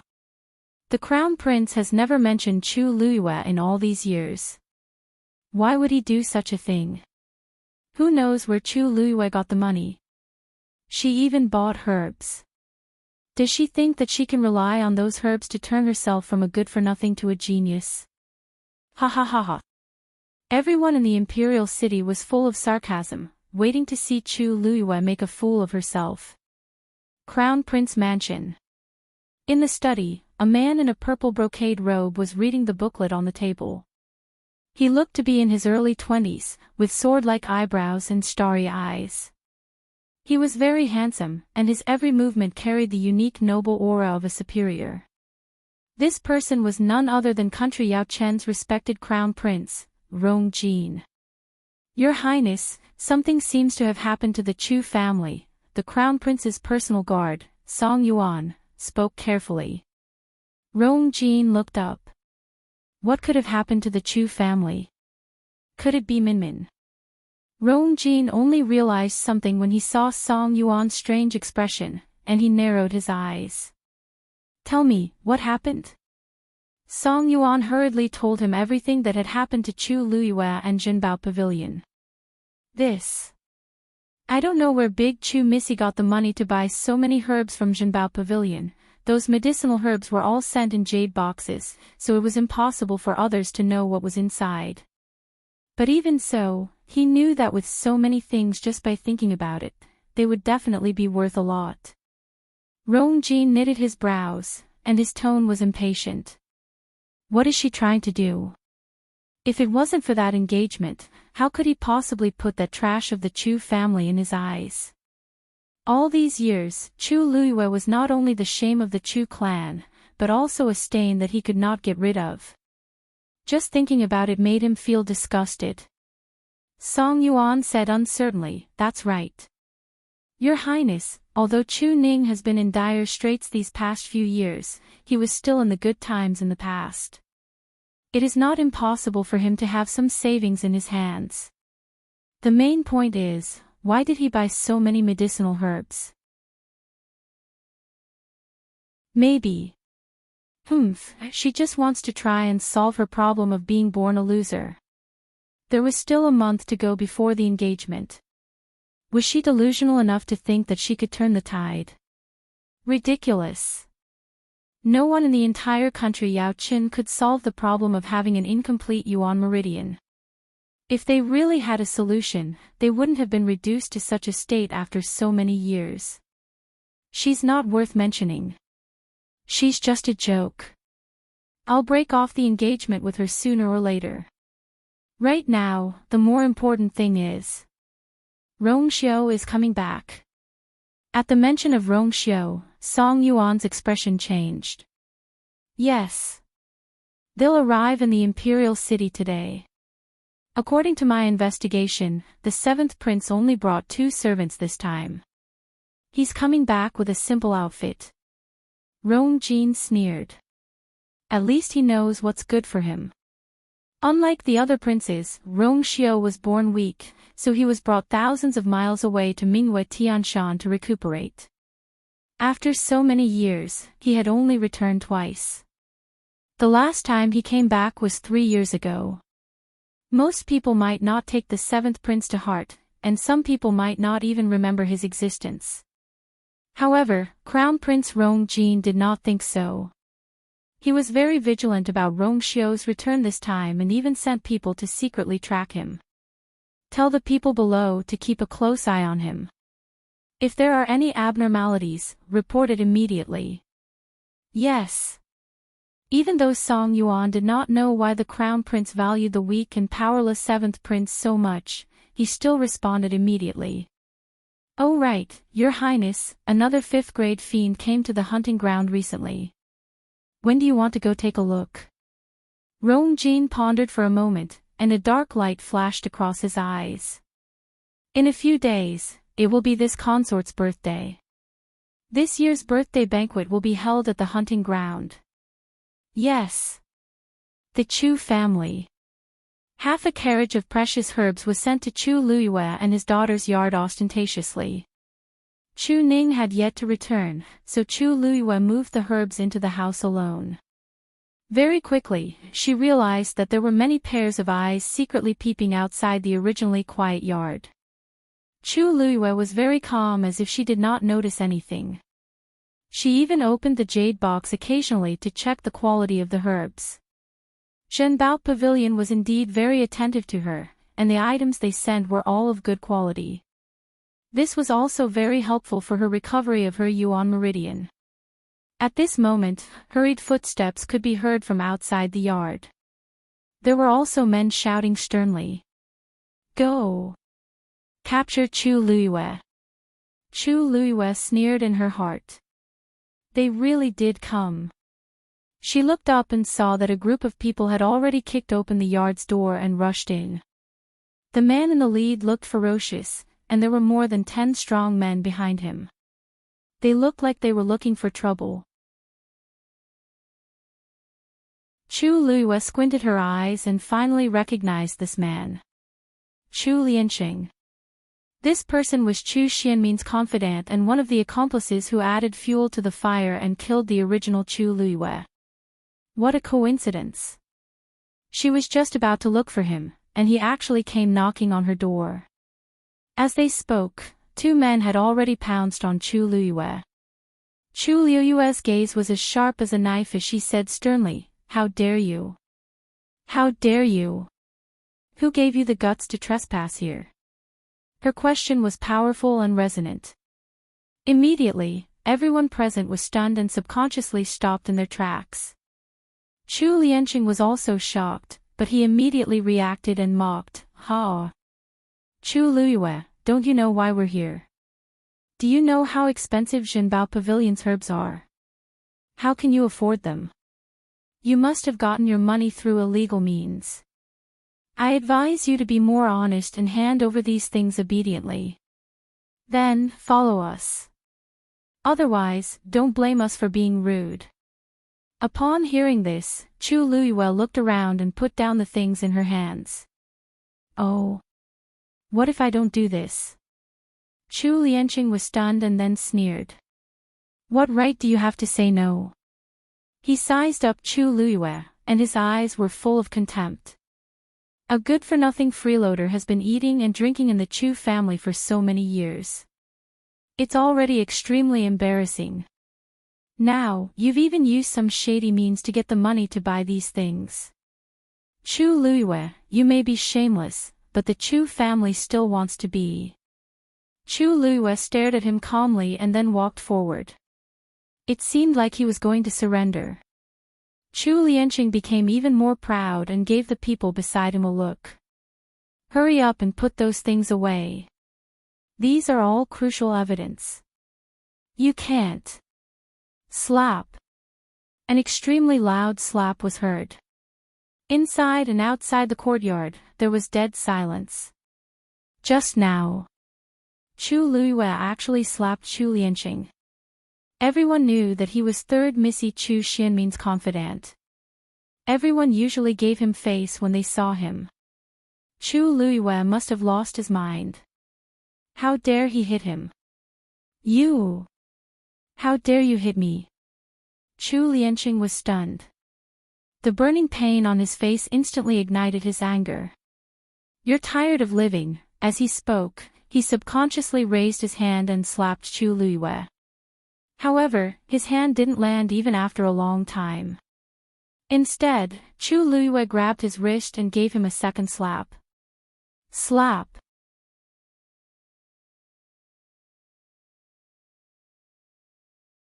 Chapter 9. The air seemed to have solidified. Inside and outside the courtyard, the people who were prepared to laugh at Chu Luiyue were all stunned. Chu Luiyue must have eaten a bear's heart and leopard's guts. He actually dared to slap Chu Lianqing twice. In this cold and awkward atmosphere, Chu Lianqing was the first to react. The burning pain on his face and the sweet taste in his mouth reminded him of what had just happened. "You little b***tch, how dare you hit me?" Chu Lianqing's eyes widened in anger. He was extremely furious. He immediately pulled out the knife at his waist and aggressively slashed at Chu Luiyue. The sharp blade was about to cut Chu Luiyue's waist in half. If the knife landed, even if Chu Luiyue did not die, he would be crippled. However, Chu Luiyue did not move at all. Instead, he raised his head and stared straight at Chu Lianqing. He said, "Chu Lianqing, are you going to kill the Chu family's eldest Missy in front of everyone?" This sentence was like a bolt of lightning that exploded in Chu Lianqing's ears. The words, "Chu family's eldest Missy," were like a curse that made him stop in his tracks. The tip of the knife was less than an inch away from Chu Luiyue. He instinctively looked at Chu Luiyue and met that pair of dark and quiet eyes. At this moment, he actually inexplicably felt a trace of a powerful and shocking pressure. Chu Luiyue's gaze was like a sharp knife that scraped every inch of his body. Swoosh! Chu Lianqing suddenly woke up. Yes. Although the young girl standing in front of him was dressed in tattered clothes and had a weak body, she was indeed the Chu family's eldest missy. And he was just a servant who borrowed Chu Xianmin's power. This first slap is for not recognizing your status. Chu Luiyue took a step forward. Chu Lianqing subconsciously took a step back. This second slap is for not respecting your status. Chu Luiyue approached him again. Chu Lianqing's hand that was holding the knife trembled slightly. Even if I was born a good-for-nothing, the blood that flows in my veins is still the blood of the Chu clan. For so many years, I've been well-behaved and have never caused trouble. What about you guys? Each and every one of them was thinking of ways to bully and humiliate me. Have you ever thought about, where did you get the qualifications to do so? Chu Liuyue's interrogation finally made Chu Lianqing unable to rebut. Chu Luiyue. You're nothing but a complete and utter trash. It was the shame of the entire Chu clan. What right do you have to say such words? In this world, the strong were revered. You deserve what you have today. Although his words were tough, Chu Lianqing's voice was trembling. He knew that if he bullied Chu Luiyue in private, no one would pursue the matter. However, if the entire Chu clan was implicated, then it would be ugly. Chu Lianqing had always been cautious. However, this time, he was anxious because he did not know whether Song Lian and the other two were dead or alive. In addition, Chu Liuyue's subsequent actions were really unsettling. That was why he had impulsively brought people here. However, he had never thought that the timid and weak Chu Luiyue would actually dare to resist. When Chu Luiyue heard this, the corners of her mouth suddenly curled up and she laughed. It's true that I'm a good-for-nothing. However, you seem to have forgotten who my grandfather is. Who is my fiancé? Chu Lianqing suddenly broke out in cold sweat. Chu Liuyue's grandfather was naturally the current head of the Chu clan. As for her fiancé, he was the crown prince. Although in everyone's opinion, Chu Luiyue had no chance of marrying the crown prince, after all, the engagement was still in place. They could discuss this in private, but no one dared to say it in front of her face. Did you just call me a little bitch? Chu Liuyue's smile became even gentler. Then, are you scolding grandfather and the crown prince as well? Clang! Chu Lianqing's knife suddenly fell to the ground. His legs turned to jelly and his face turned pale. He almost collapsed to the ground. Chu Luiyue naturally looked down on the so-called grandfather and fiancé of the original body. If they had shown her a little bit of pity and concern, the original body would not have fallen into such a situation. However, it was not impossible for him to use it now. I didn't. Chu Lianqing stuttered. If this matter was spread out, regardless of whether it was the Chu clan or the crown prince, even if it was just for the sake of their reputation, they would not let him off. Chu Luiyue leisurely said, Now, do you want to break your right arm to apologize, or ask my grandfather and the crown prince to uphold justice? Chu Lianqing was shocked. Chu Luiyue actually wanted him to pay such a painful price. If he broke his right arm, wouldn't it mean that his entire cultivation career would be over? He gritted his teeth and secretly glanced at the person next to him. Now, he could only stall for time and let the third miss come forward. Since you can't do it yourself, then I will do it myself. Chu Luiyue did not give him any time at all. She quickly picked up the knife that he dropped on the ground and chopped it down without hesitation. Chu Lianqing was also a stage 3 warrior. Logically speaking, he should be able to dodge Chu Liuyue's knife. But he did not know why, when the knife flashed, he did not see how Chu Luiyue moved. Chi! Chu Lianqing's right arm was chopped off. Blood splattered all over the ground. Ah! Chu Lianqing let out a shrill scream as he was hit by the great pain. Everyone's heart trembled. They could not help but look at Chu Luiyue. The thin and weak girl stood there with her back straight. She held the knife in her hand and looked calm. It was as if she had just chopped off a tree branch and not a person's right arm. This made people even more fearful. Chu Luiyue, she had really changed into a different person. Even the people who were originally surrounding Chu Luiyue dismissed the thought of dealing with her when they saw this situation. What a joke! She had just mentioned the master and the crown prince. Who would dare to touch her in front of everyone? Some people hesitated and wanted to help Chu Lianqing up, but they could not move. What if Chu Luiyue went crazy and chopped them off too? At this moment, under the huge shock and fear, no one thought about how Chu Luiyue, who was born a loser, could deal with Chu Lianqing.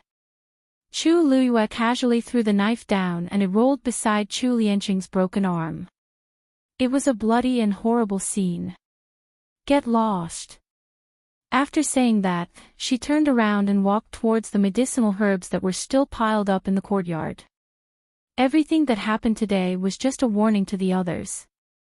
She would definitely make these people pay back the pain and grievances that the original body had suffered 100 times over. What was a debt of 200,000 taels? What was a broken arm? Compared to Chu Liuyue's life, this was far from enough. Everyone inside and outside the courtyard looked at each other. They originally wanted to see Chu Luiyue make a fool of herself, but they did not expect, however, at this moment, familiar footsteps came from outside. A woman's exclamation could be heard all of a sudden. Lianqing. What's wrong with you? Everyone turned their heads to look, and their expressions became interesting. The person who came was none other than Chu Lianqing's mistress, third Missy Chu Xianmin. Chu Xianmin had suffered such a huge loss previously and could not take it lying down. Naturally, she would not let Chu Luiyue live peacefully, so she sent Chu Lianqing over. On the one hand, she wanted to see what kind of herbs Chu Luiyue had bought. On the other hand, she wanted to take the opportunity to teach her a lesson. However, she did not expect that halfway through, her subordinates would send news that there was a change in the situation.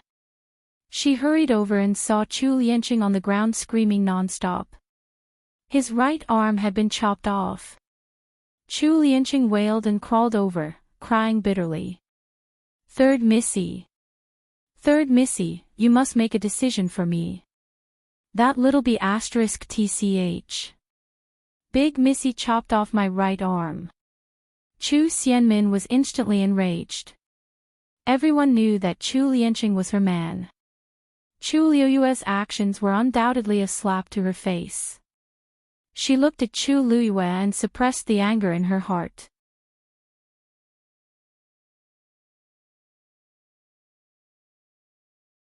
Chapter 10. Chu Luiyue turned around and raised his eyebrows lazily. Third sister, I only punished a servant who offended his superior. Why are you so angry? Do you think that I, as your sister, can't even compare to a servant? That depends on whose servant he is. Chu Xianmin was currently in a fit of anger. If it weren't for the fact that there were many people watching from the side, she would have definitely rushed up and questioned Chu Luiyue harshly. She took a deep breath and forced a smile. Sister, your status is naturally more honorable than theirs, but as the saying goes, you have to look at the master before hitting a dog. Sister, you clearly know that Lianqing is my man. So why are you targeting him? This slash of yours directly ruined his cultivation career. It looked like she really wanted to stand up for her own man. The crowd watched and could not help but compare the two in their hearts. Chu Xianmin was very talented, but she did not put on airs. She was gentle and sensible. Now that she looked like this, it was obvious that she was furious. It was obvious that she cared a lot about her own men. Just this point alone was enough to be praised. On the other hand, Chu Luiyue was extremely arrogant even though he was a good-for-nothing. He was like a lunatic. Chu Luiyue suddenly realized something. Oh.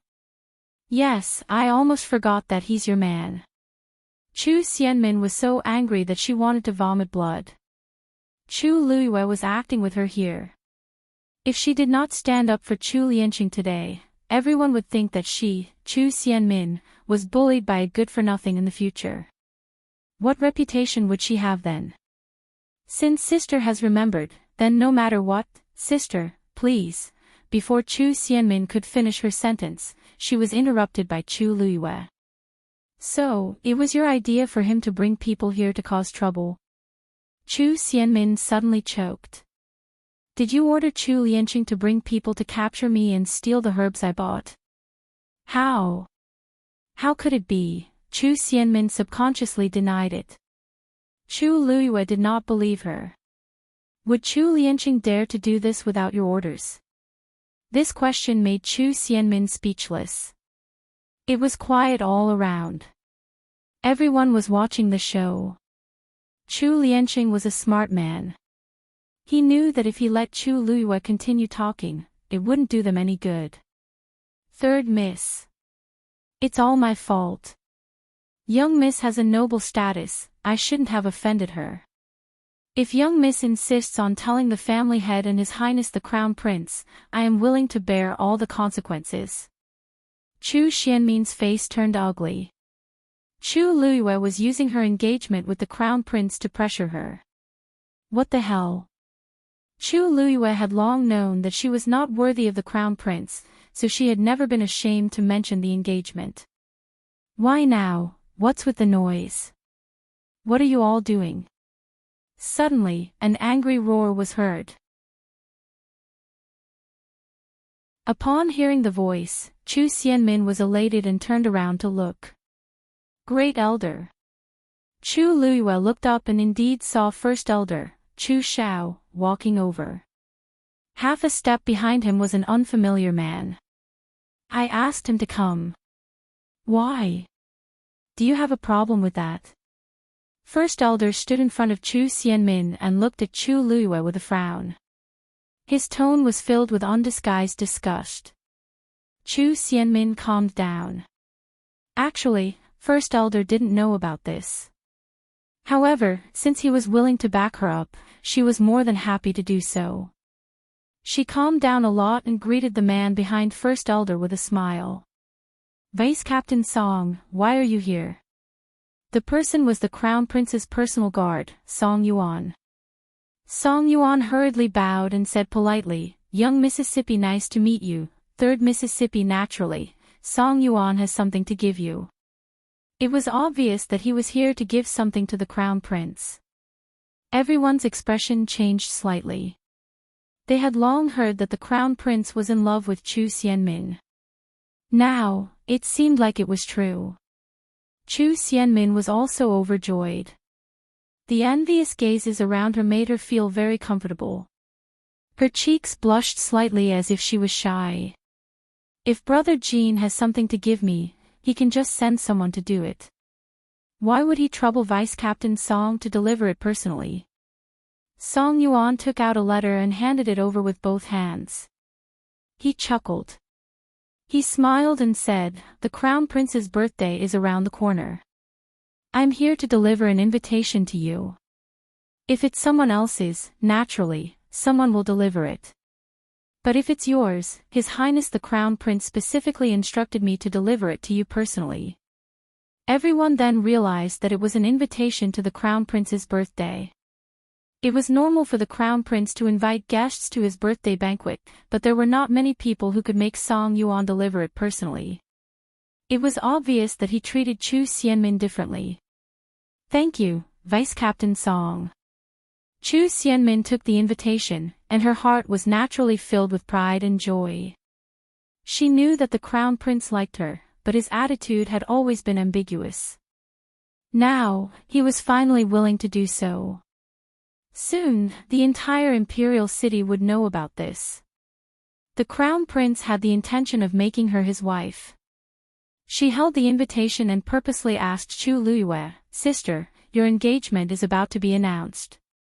Sis, speaking of which, your engagement ceremony with Brother Jean is just around the corner. You should have received the invitation long ago, right? Laughter came from the crowd. Invitation. His Highness the Crown Prince had probably already forgotten about this person.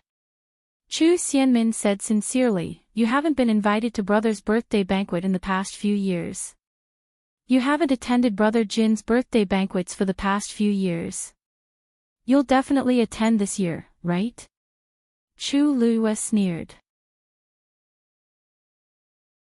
Rong Jin did invite the original owner of the body to his birthday banquet in the past.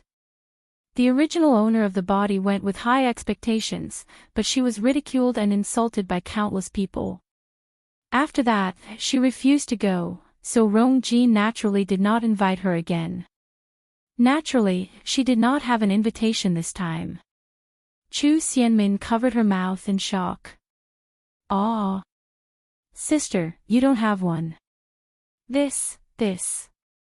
She flipped through the invitation in her hand and seemed to be in a difficult position.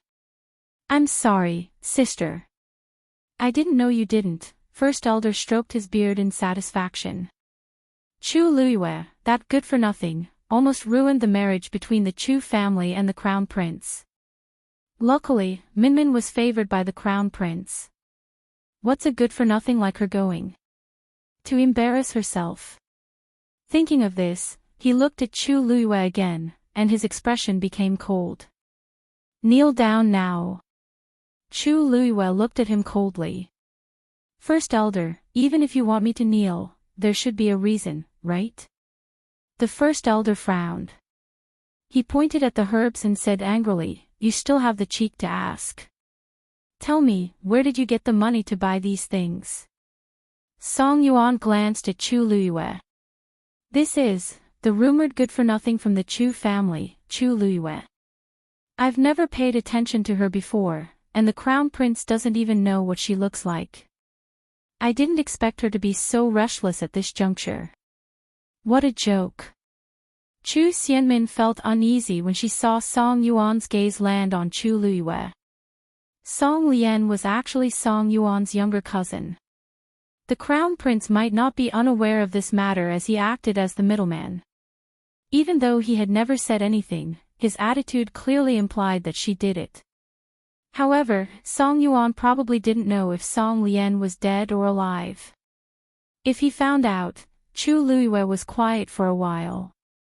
Just when everyone thought she was going to admit it, she suddenly glanced at Song Yuan and spoke with a half-smile. "First Elder, where do you think I got so much money from? There aren't many people in the Imperial city who would do this, right?" First Elder was about to continue scolding her, but he was suddenly stunned. Chu Liyue means. Did the Crown Prince give it to her? He looked at Song Yuan with uncertainty. Song Yuan was also confused. Why would the Crown Prince give her money? However, there really doesn't seem to be any other explanation. "Third sister, you don't have to feel guilty. I won't go to the Crown Prince's birthday banquet this year." Chu Xianmin's eyes flashed with pride, but she heard Chu Liyue say word by word.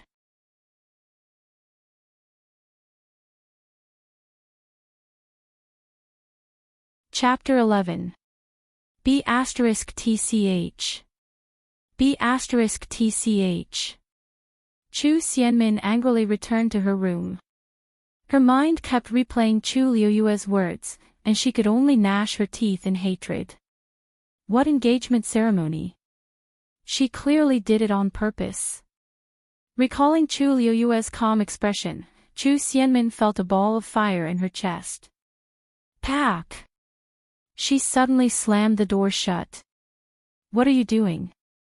A woman's voice suddenly came from the room. Chu Xianmin immediately looked up.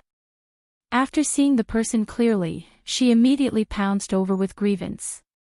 "Mother! This time, you must uphold justice for Minmin.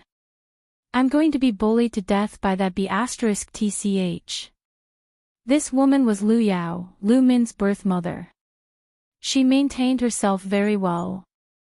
Although she was already in her 30s, she still looked very beautiful. Her every move was naturally charming. Lu Min usually doted on her only daughter very much. However, in the face of Chu Xianmin's cries this time, there was no heartache on her face. Instead, there was some dissatisfaction. I was only away for a few days, and so many things have happened. You've really disappointed me. That Chu Luiyue is just a good-for-nothing who can't be seen in public. What tricks can she have? You're actually in such a sorry state because of her. Chu Xianmin rarely saw her mother so stern. She could not help but straighten her body, but her heart felt even worse. Mother, you don't know, but this Chu Luiyue seems to have changed into a different person these few days. Her actions are very strange. It's not that I can't win against her, but she's just too cunning. Chu Xianmin gritted her teeth in hatred when she thought of the losses she suffered at the hands of Chu Luiyue these few days. Not only did she let me take 200,000 taels of silver for free, but she's now using her engagement with the crown prince to suppress me. Lu Yao frowned and became even more dissatisfied. Speaking of which, I haven't had the time to look for you. What's with the 200,000 taels? Even if the Lu family is rich, I'm no longer a part of the Lu family. Why did she suddenly ask for so much? Chu Xianmin felt a little guilty and immediately explained the situation tactfully. Seeing that Lu Yao's expression was getting uglier, she rolled her eyes and hurriedly acted coquettishly. Mother, don't grandfather and the others like me very much? They won't not help, right? But this is too much. Lu Yao turned her face away, feeling very frustrated. Although she was a member of the Lu family, she was actually a concubine's child. Her status was not high, and the Chu family she married into was gradually declining. All these years, it was all thanks to Chu Xianmin's outstanding performance that the mother and daughter pair could hold their heads high in the Lu family. However, if he were to ask for 200,000 yuan all of a sudden, he would definitely become a laughingstock in the Lu clan. From the corner of her eye, Lu Yao saw that her daughter's expression wasn't looking too good. She reached out a finger and tapped her daughter's head. You! Why didn't you think about why she likes you? Isn't it because you're talented and the crown prince likes you? Otherwise, who would take you seriously? Let mother ask you, will you be able to take the top spot in the academy after a month? Chu Xianmin disagreed.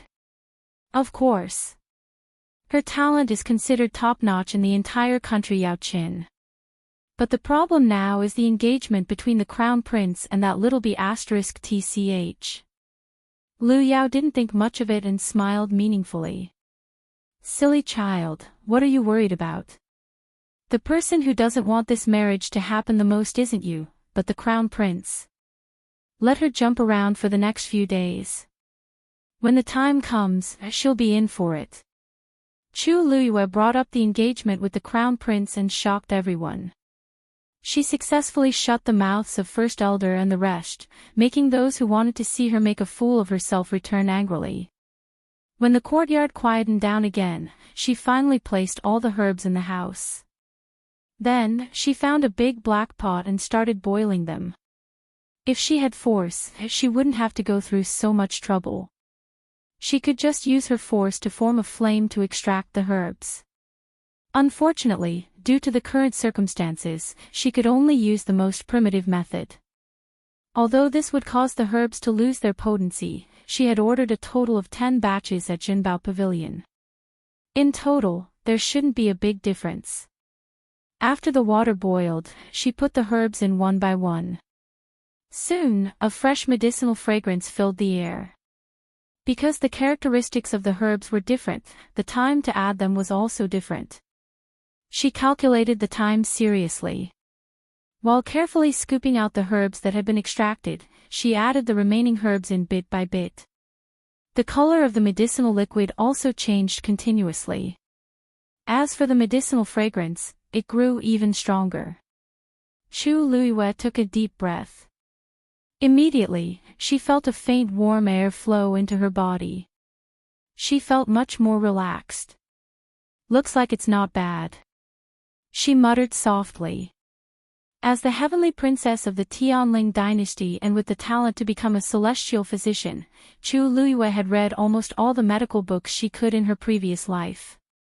As long as she had enough herbs, repairing her yuan meridian wasn't a difficult task for her. Chu Ning's anxious voice suddenly came from outside the door. Chu Luiyue walked over to open the door curiously. As expected, she saw Chu Ning walking over quickly. Because he was in too much of a hurry, he didn't care about his injured leg. He limped over and seemed to be staggering a little. "Father, why are you back so early today?" Chu Luiyue asked curiously. Ever since Chu Ning was injured, he was sent to work in one of the Chu family's shops. He usually left early and returned late. Are you okay?" Chu Luiyue suddenly understood. It seemed that Chu Ning knew what happened here. Otherwise, he wouldn't have reacted like this. She chuckled. "Father, you're too worried about you, It's only been half a day. What could have happened? Quickly come in and rest." As she spoke, she went to help him. However, Chu Ning grabbed her hand and stared at her. He wanted to say something but stopped himself. Previously, he was busy in the shop. When he heard that something happened to you, he hurriedly asked for leave and rushed back. When he entered the courtyard just now, he saw the eye-catching bloodstains in the courtyard. Seeing that his daughter seemed to be fine, Chu Ning's heart became heavier. The hand that grabbed Chu Luiyue's wrist unconsciously tightened. Why you really chopped off Chu Lianqing's arm?" Chu Luiyue's expression didn't change as he nodded calmly. "Yes. He wanted to snatch my things, so I naturally couldn't let him bully me. Chopping off his arm was just a warning to others." Chu Ning spoke with difficulty after a long time. He's Chu Xianmin's man. Aren't you clearly going against her by doing this? She's not an easy person to get along with. Chu Luiyue was a little hurt from his grip, so he patted his hand and comforted him. "Father, why are you thinking so much? If I didn't do this, would she really treat me as her sister?" Chu Ning was speechless. Yes, because of the marriage agreement with the crown prince, Chu Xianmin was probably one of the people who wanted to get rid of you, the most. But, no buts, father. Don't worry. I know what I'm doing. As Chu Luiyue spoke, he raised his chin toward the room and smiled. "Oh yes, I recently got a folk prescription that's good for recovery. Do you want to try it?" When she was brewing the medicine for herself, she didn't forget about Chu Ning's injury. Previously, she had secretly checked his pulse. As long as he recuperated, he would completely recover in less than half a month. As she spoke, she pulled Chu Ning into the room. Chu Ning didn't move. He looked at the girl in front of him. He couldn't be more familiar with that face, but why did it feel so unfamiliar at this moment? After a while, he finally spoke with trembling lips.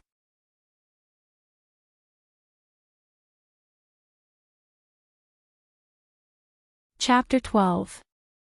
Once he said that, the air seemed to freeze. However, in the blink of an eye, Chu Luiyue turned around and asked in surprise, "Father, what happened?" "Father, what are you talking about?"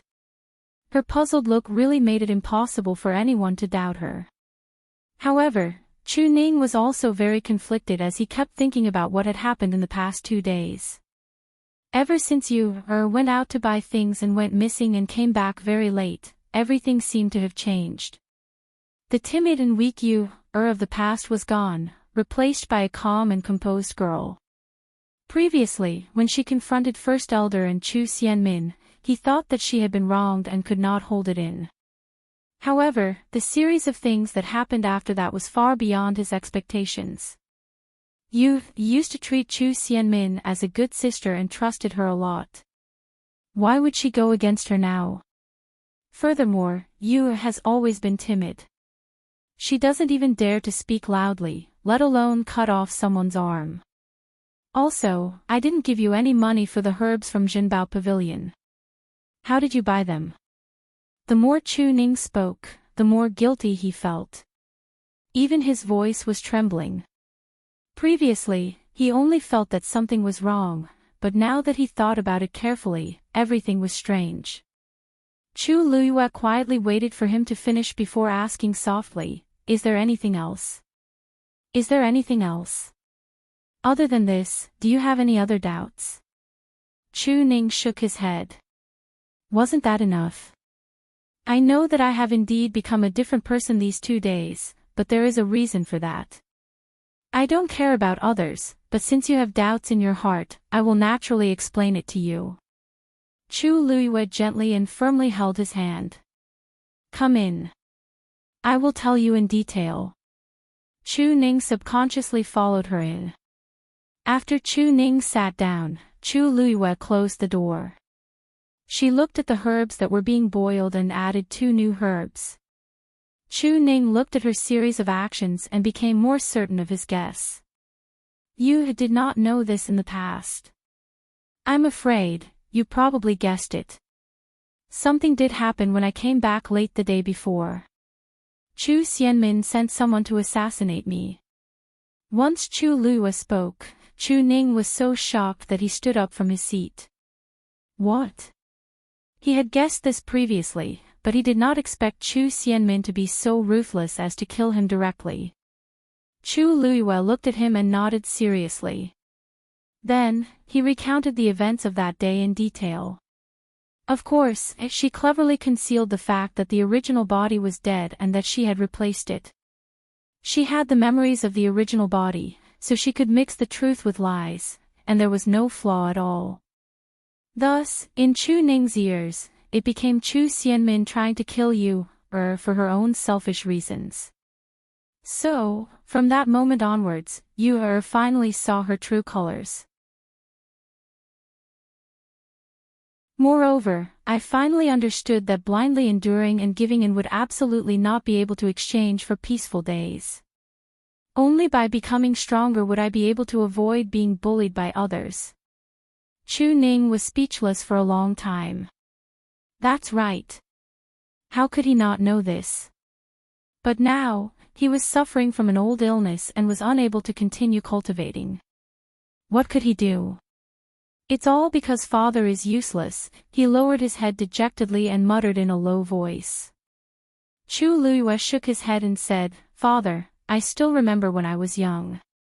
Father, I still remember that time when I went to the Crown Prince's birthday banquet. I was bullied by everyone and went home crying. You insisted on going to see His Majesty to seek justice for you and make those people apologize to you. If it weren't for you, I don't know how badly you would have been bullied." Chu Ning's status back then was no longer the same as before. One could imagine how difficult it was to do that. Even though those people's attitudes were very perfunctory, it was enough to prove that Chu Ning was willing to give up everything for his daughter. Chu Ning's body trembled as he slowly raised his head in disbelief. Chu Luiyue gave him one last reassurance. "You told you, that no matter if it was in the past or in the future, you would do your best to protect you, if you was wronged. Am I right?" Chu Ning's eyes turned red immediately. He had indeed only told you, this sentence back then. His voice was a little choked. You, my you, The person in front of him was still his daughter. Chu Luiyue's nose was a little sore. How would a father feel when he lost his daughter? When she died back then, she didn't know of her father. Whenever she saw Chu Ning, she would always think of her father. Now that she was alive as Chu Luiyue, she would naturally treat Chu Ning well and not let there be another sad father in this world. Her style was very different from her original self. Now that she had made things clear, it would be easier for her to do things in the future. After encountering such a life and death crisis, it was normal for her personality to change drastically, right? After a moment, Chu Ning clenched his fists and gritted his teeth. This Chu Xianmin is too much. I must think of a way to make her pay with her blood. Chu Liuyue's eyes flashed slightly, and he took the opportunity to say, Father, actually, what she did this time helped me instead. I happened to stumble upon a fortuitous encounter in the forest. I picked up a medical book. Chu Ning was shocked. Medical book? You can understand it. Medical books were extremely hard to come by and were usually difficult to understand. Normal people couldn't learn it by themselves. Even if they had a specialized master to guide them, they might not be able to understand it. But you are actually, Chu Luyue nodded. I can only understand a little now, so I wanted to try following the prescription in the book. It seems quite simple. Chu Luyue said this lie without batting an eyelid. In fact, most medical books were quite simple to her. Chu Ning sluggishly glanced at the herbs that were being boiled. Suddenly, he stood up and walked over quickly. The color of the medicine was pure, and the aroma was rich and clean. Although he didn't know much, he was quite knowledgeable. It wasn't easy to make a perfect medicine soup. The order of adding the herbs, the dosage, the method of filtering out the residue, everything was of the utmost importance. You only tried it for the first time, but she could easily make such a medicine soup. A thought suddenly appeared in his mind, and it made him excited. He looked at Chu Luyue almost anxiously. Is this really your first time trying it? Chu Luyue blinked. Yes. What's wrong, father? Is there something wrong? Of course not. This was simply inconceivable. This means that you might have the aptitude to become a celestial physician. Her Yuan meridian was blocked, so she couldn't cultivate. However, if she could become a celestial physician. No, even if she only had a little talent, her fate would be very different. Chu Ning seemed to have gone from hell to heaven in an instant. He was extremely excited. If this was true, then no one would dare to bully you, in the future. You, come with me tomorrow to visit someone. There were only a few celestial physicians in country Yaoqin, and he had some friendship with one of them. Why not let that person see if you, really had the potential in this area? Of course, Chu Luyue knew what he was thinking about.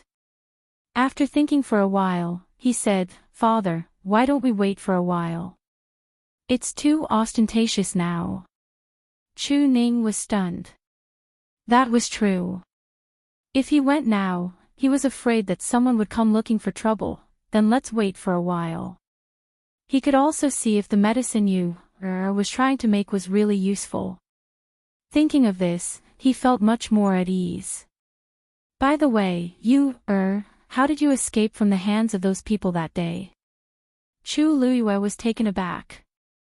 She couldn't say that because she was powerful in her previous life. Even if she didn't have force, those stage 3 warriors were no match for her at all. Her eyes turned, and a tall man's silhouette suddenly appeared in her mind. The faintly discernible smooth lines outlined an extremely simple but intoxicating picture. She opened a jade box and said unintentionally, I saw the 7th prince. That day, I happened to meet the 7th prince, so he helped me. Chu Ning paused. The 7th prince? Isn't he recuperating at Mingyue Tianshan? When did he return to the Imperial capital?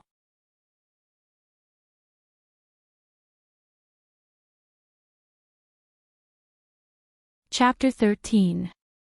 Chu Luyue suddenly recalled that the 7th prince, Rong Xiu, had indeed left the capital early due to his poor health. He had only returned once or twice in all these years. Even in the eyes of some court officials, the 7th prince, Rong Xiu, did not have much of a presence, let alone the original owner of this body, who had been bullied all year round in the residence. In the original owner's memories, there was pitifully little information related to the 7th prince, Rong Xiu. Thus, Chu Luyue did not realize that he was not in the capital at all. However, there is indeed news in the past 2 days that the seventh prince is coming back. Did you say that you met the seventh prince in the forest outside the city? Chu Ning asked doubtfully. Chu Liyue secretly sighed in relief and went with the flow. Yes. I also found it strange at the time. I didn't expect to meet him at the right time. No wonder. It seems that the seventh prince has indeed returned. It's just that there is no news in the capital. Chu Ning frowned in thought, but did not take this matter to heart. After all, they were descendants of the Imperial family. They naturally had their reasons for doing what they said. Moreover, he was no longer in the court and had been away from these disputes for a long time. There was no point in thinking about it. He lovingly rubbed Chu Liyue's head. This time, we really owe the seventh prince a huge favor.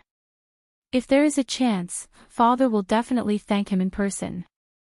Chu Liyue cursed in his heart. What favor? Wasn't it just taking up his jade lake for a while? But seeing the relieved expression on Chu Ning's face, she did not explain much and quickly changed the topic to the medicinal herbs that were being boiled. Father, I boiled this according to the recipe. It is said that it is good for old injuries. Try it. As Chu Liyue spoke, she scooped a bowl of medicine and opened the jade box at the side. From it, she took out an inch-long red stem that was as thick as a thumb. She clenched it hard, and red juice dripped into the medicine. Then, Chu Liyue handed the bowl of medicine to Chu Ning with both hands. Chu Ning lowered his head to look at the light red medicine and was somewhat uncertain. Is this really useful? Chu Liyue naturally knew what he was worried about. No one would be at ease when an ignorant person tried to boil medicine for the first time. He did not expect it to be effective.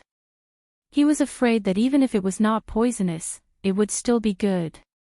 She couldn't tell Chu Ning her true identity, nor could she tell him that his old injuries were nothing in her eyes. She could only let him have a try. Is earnestly following that medical book, Chu Liyue was just about to explain when Chu Ning took the bowl from her hands. He chuckled and said, since has worked hard for father, then father naturally can't let you down. As he spoke, he drained the bowl of soup in one gulp. After he finished, he showed the bowl to's father, obediently drank finishes to the to you. Even if he wasn't sure what effect this bowl of medicine that you had brewed would have, he was still willing to drink it. Because this was his most precious daughter. Chu Liyue was startled. Looking at the hearty smile on Chu Ning's face, he subconsciously asked, this is yours first time trying it? I don't have any experience. Father, aren't you afraid that this bowl of medicine don't you have experience now? With father here, you need not worry at all. Whatever you want to do, just do it. Chu Liyue suddenly felt a surge of warmth in his heart. In an instant, his whole body seemed to have warmed up. The betrayal she had experienced in her previous life had almost completely frozen her heart. Even her bones and blood were frozen. But now, looking at Chu Ning's smiling and doting appearance, she was suddenly moved. She lowered her eyes to hide the ripples in her eyes. After a long time, she finally said, Father, you will definitely recover. Chu Ning was stunned. Then he heard her say word by word, one day in the future, father will definitely become as powerful as before. No, you will become even more powerful. Chu Ning smiled bitterly in his heart. More powerful than before. His leg already couldn't recover, and his cultivation couldn't improve anymore. How could it be easy? But he couldn't bear to say these words to hurt his daughter. He smiled and pinched Chu Liyue's cheek, then asked, right, the money to buy these herbs? Chu Liyue's eyes flickered slightly. This money was given by the crown prince. You don't have to worry. Chu Ning was skeptical, but seeing Chu Liyue's determined expression, he didn't ask any more. He gave a few more words of advice before leaving. After all, he had applied for leave to come back. Since his daughter was fine, he naturally should go back. After Chu Luyue and the others left, she continued to boil the herbs. Chu Ning's injury wasn't a big problem. She just needed to boil some herbs for a few hours. What came next was her main event. Time flew by, and soon, it was night. The medicinal fragrance in the room grew stronger. Even though she had closed the windows and doors, the courtyard was still filled with a refreshing fragrance. But their place was already very remote. Coupled with the farce during the day, no one in the Chu family wanted to come here. The crescent moon hung high in the sky. Both inside and outside the room, it was quiet. Chu Luyue poured all the medicinal soup into the wooden tub prepared by the side. The rising steam mixed with the rich medicinal fragrance assaulted her face. Then, she untied her belt and prepared to take off her clothes.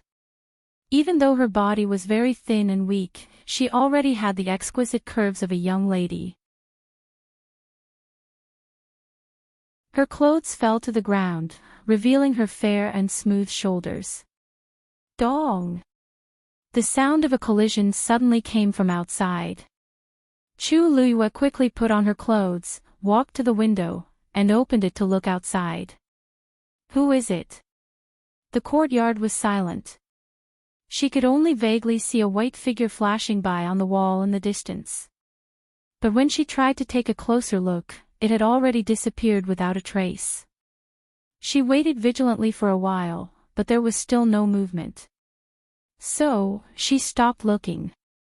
Just as she was about to lock the window again, her heart skipped a beat. Could it be that Shua came? Other than that, she couldn't think of anyone else who would come here. But why did it leave again? After thinking for a moment, Chu Luyue closed the window but didn't lock it. If it came back, it could also come in through this window. After doing all this, she finally took off her clothes and entered the tub. Blazing energy flowed through her skin and into her body. Chu Luyue's face was almost instantly filled with blood. Her face was flushed red. This body's yuan meridian was incomplete, and her constitution was very weak. It was naturally difficult for her to withstand such a powerful surge of energy. Chu Luyue opened the last jade box beside her and took out the emerald green cold jade cloud pearl, which was the size of a longan, and put it in her mouth. An ice-cold aura that seeped into his heart instantly rushed into his lungs.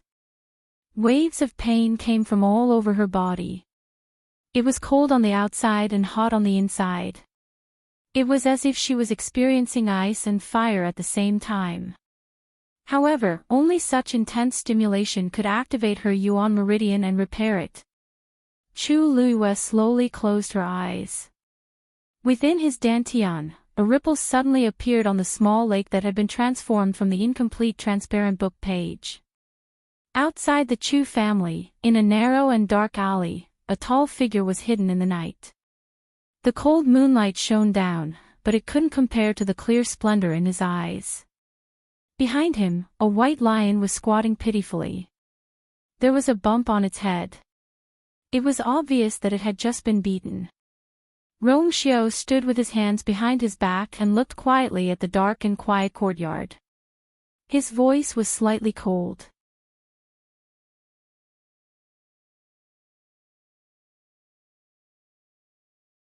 Chapter 14. Chu Luyue's body was like a sponge, crazily absorbing the power of the medicinal herbs. Hot and cold, two extreme powers flowed in her body, nourishing every inch of her flesh and blood. Continuous pain came one after another. Chu Luyue bit her lips tightly, a trace of blood seeping out of the corner of her mouth. But from beginning to end, she did not cry out in pain. Instead, she forcefully endured and swallowed all the torture. The damaged yuan meridian in her body was like a dried-up river in the cracked earth. When the power surged, it was like a torrential downpour. In the past, Chu Luyue's body could not retain the power and could only watch as it flowed away. But now, the continuous impact of the waves of power finally caused a slight change in the yuan meridian in her body. The dried up and broken yuan meridian gradually became lustrous and started to extend. Time slowly passed. The color of the medicinal herbs in the bathtub also gradually became lighter. The power contained in the medicinal herbs was almost completely absorbed by Chu Luiyue. Chu Luiyue was shocked to find that a portion of the medicinal herb's power had entered her body and nourished her yuan meridian, causing the damaged part to extend. The remaining portion flowed into the small lake in her dantian. The lake was extremely small and light in color. When the power entered it, it magically disappeared, as if it was swallowed by something. Chu Luiyue observed for a long time and found that the lake was like a bottomless pit. Other than the ripples, there was no trace of the power. She became more and more curious. This lake was transformed from that transparent and incomplete page.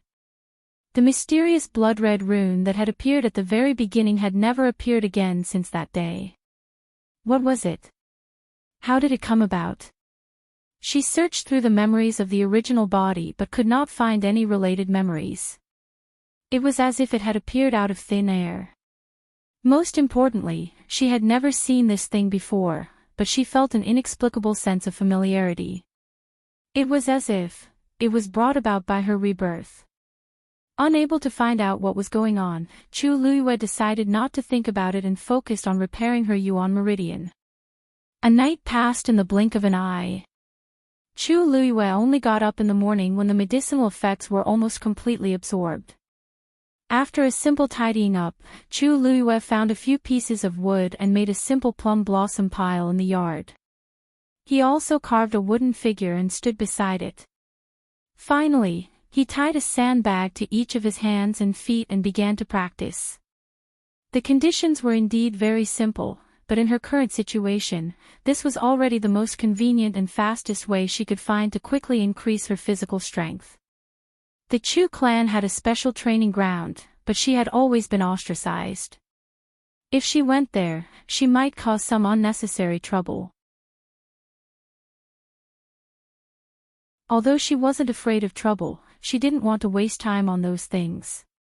Previously, she had made an example out of them and even brought up her marriage agreement with the crown prince to intimidate First Elder, Chu Xianmin, and the others. She wanted to make them fearful and quiet down for a while. She had to make use of this time to adjust her body to its best condition. Not long after running in the yard, her forehead started to sweat. Her entire body felt as heavy as lead. Chu Luiyue felt helpless. This body was really too weak. If she didn't tidy it up properly, she wouldn't even be able to completely absorb the medicine's effects, let alone other things. Gradually, her clothes were almost drenched in sweat. It was July, the hottest time of the year. One could only imagine how tough it was to exercise so vigorously under the sun. Her lips were very pale, and sweat flowed down her cheeks. A few strands of black hair stuck to her face, making her look very haggard. When her body's physical strength broke through the limit, her legs went soft, and she almost knelt on the ground. However, she didn't stop. Instead, she walked to the wooden figure, took a deep breath, and began to practice her attacking moves. After she broke through to become a Stage 3 warrior at the age of 7 in her previous life, she stopped practicing in this area and focused on higher-level martial arts techniques and mystic talismans. Fortunately, she knew the most exquisite and ruthless moves. Now that she had picked them up again, they were very helpful to her. Bang! Bang! Bang! In the quiet yard, only the dull sound of her body hitting the wooden stake could be heard. Chu Luiyue trained herself crazily as if she didn't know what fatigue was. Long Hu's shop was a weapon shop under the Chu family's name. It usually dealt with swords, sabers, spears, swords, and halberds. Chu Ning was the second in command here. As he had some understanding of various weapons in the past, he was sent here after he was injured. Although he was the second in command, his status wasn't very high. He had always been suppressed by his second brother, Chu Xianmin's father, and was often ostracized by all kinds of servants. However, Chu Ning realized that these people seemed to be targeting him more today. When he returned to the shop, he frowned when he saw that some of the swords were placed in an inappropriate position. Xiao Song, these things are so messy. Why didn't you clean them up? However, Wu Song sat still and continued to eat the plum. He said lazily, can't you clean them up yourself? Can't you see that I'm busy? Once he said that, a few people in the shop looked over. Anger rose in Chu Ning's heart, but Wu Song rolled his eyes again and sneered. Do you still think you're the Chu family's first young master? Why don't you take a look at yourself? Everyone laughed secretly and waited to see Chu Ning make a fool of himself. Everyone knew that his daughter, Chu Luiyue, had completely offended the third Missy, Chu Xianmin. The future of this father and daughter pair would most likely be even more difficult. They might even be chased out of the Chu family very soon. Chu Ning took a deep breath and emphasized. Does this mean that you're not willing to clean them up? Wu Song didn't care. He finished the last plum, clapped his hands, stood up, and walked to the side. He reached out and overturned all the things that were placed on the table. Daggers and swords fell to the ground with clanking sounds. Look, isn't it even messy now? I think you should clean them up yourself. Ha! Wu Song laughed arrogantly as he spoke. As long as Chu Ning left, he could become the second in command with the help of Chu Yan, the first in command. Chu Ning clenched his fists tightly. Wu Song snorted in disdain. Oh, you want to fight? The second in command hasn't improved in years, right? Why don't we spar? As he spoke, he purposely glanced at Chu Ning's legs. This glance made Chu Ning explode in anger. He threw a punch. Wu Song retreated backwards and dodged the punch in a flash. Ha, you're just... Before he could finish his mocking laughter, Chu Ning took a few steps forward and threw a second punch. Bang! Wu Song was caught off guard and was hit squarely. He fell to the ground. Blood flowed from his nose and mouth. However, Chu Ning did not let him go. Instead, he followed closely behind, grabbed his collar, and gave him a good beating. Punches after punches landed and Wu Song was soon knocked unconscious. Everyone was dumbfounded by what they saw. Wu Song was not weak. Logically speaking, how could Chu Ning, who was half-crippled, be faster than him? Dong! Chu Ning slammed his head to the ground. He stopped when his hand was bleeding. He looked around with a sharp gaze. Who else wants to spar? Everyone subconsciously took a step back. The weak and easy-to-bully Chu Ning seemed to have changed. Chu Ning wiped the blood off his hand and turned around.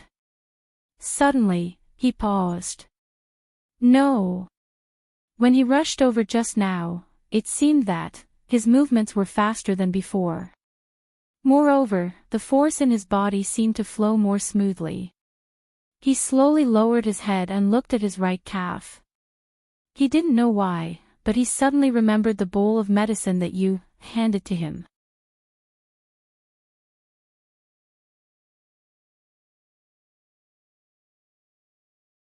Chapter 15.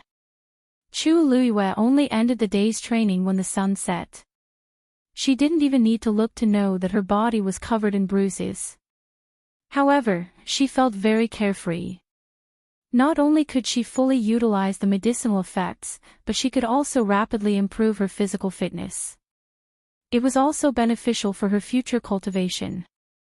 When Chu Ning returned, he immediately saw the plum blossom piles and other things in the courtyard. At the side, a skinny girl was removing the sandbags from her hands and feet. Even though the sky was already dark, he could still see that she was in a sorry state. Chu Ning's heart instantly ached. Chu Luiyue looked up and smiled at him. Father. Words of comfort and persuasion were at the tip of his tongue, but he suddenly couldn't say them. Chu Ning knew that after the previous incident, Yu had indeed been greatly affected and changed completely. It was obvious that she was working hard to become stronger. The only thing he could do was to support and protect her to the best of his ability. The medicine you brewed yesterday seems to be very useful. Chu Ning walked over and helped her wipe her sweat. Even though he tried his best to restrain himself, he still couldn't hide his excitement and curiosity. Chu Luiyue was pleasantly surprised. Really? Chu Ning nodded and didn't tell her what happened in the shop. He only said that he suddenly felt much better than before. It seems like Yu really has the talent to become a celestial physician. Chu Ning sighed with emotion. If he had discovered this earlier, Yu wouldn't have had to suffer so much all these years. Chu Luiyue smiled and winked. It's good that it's useful.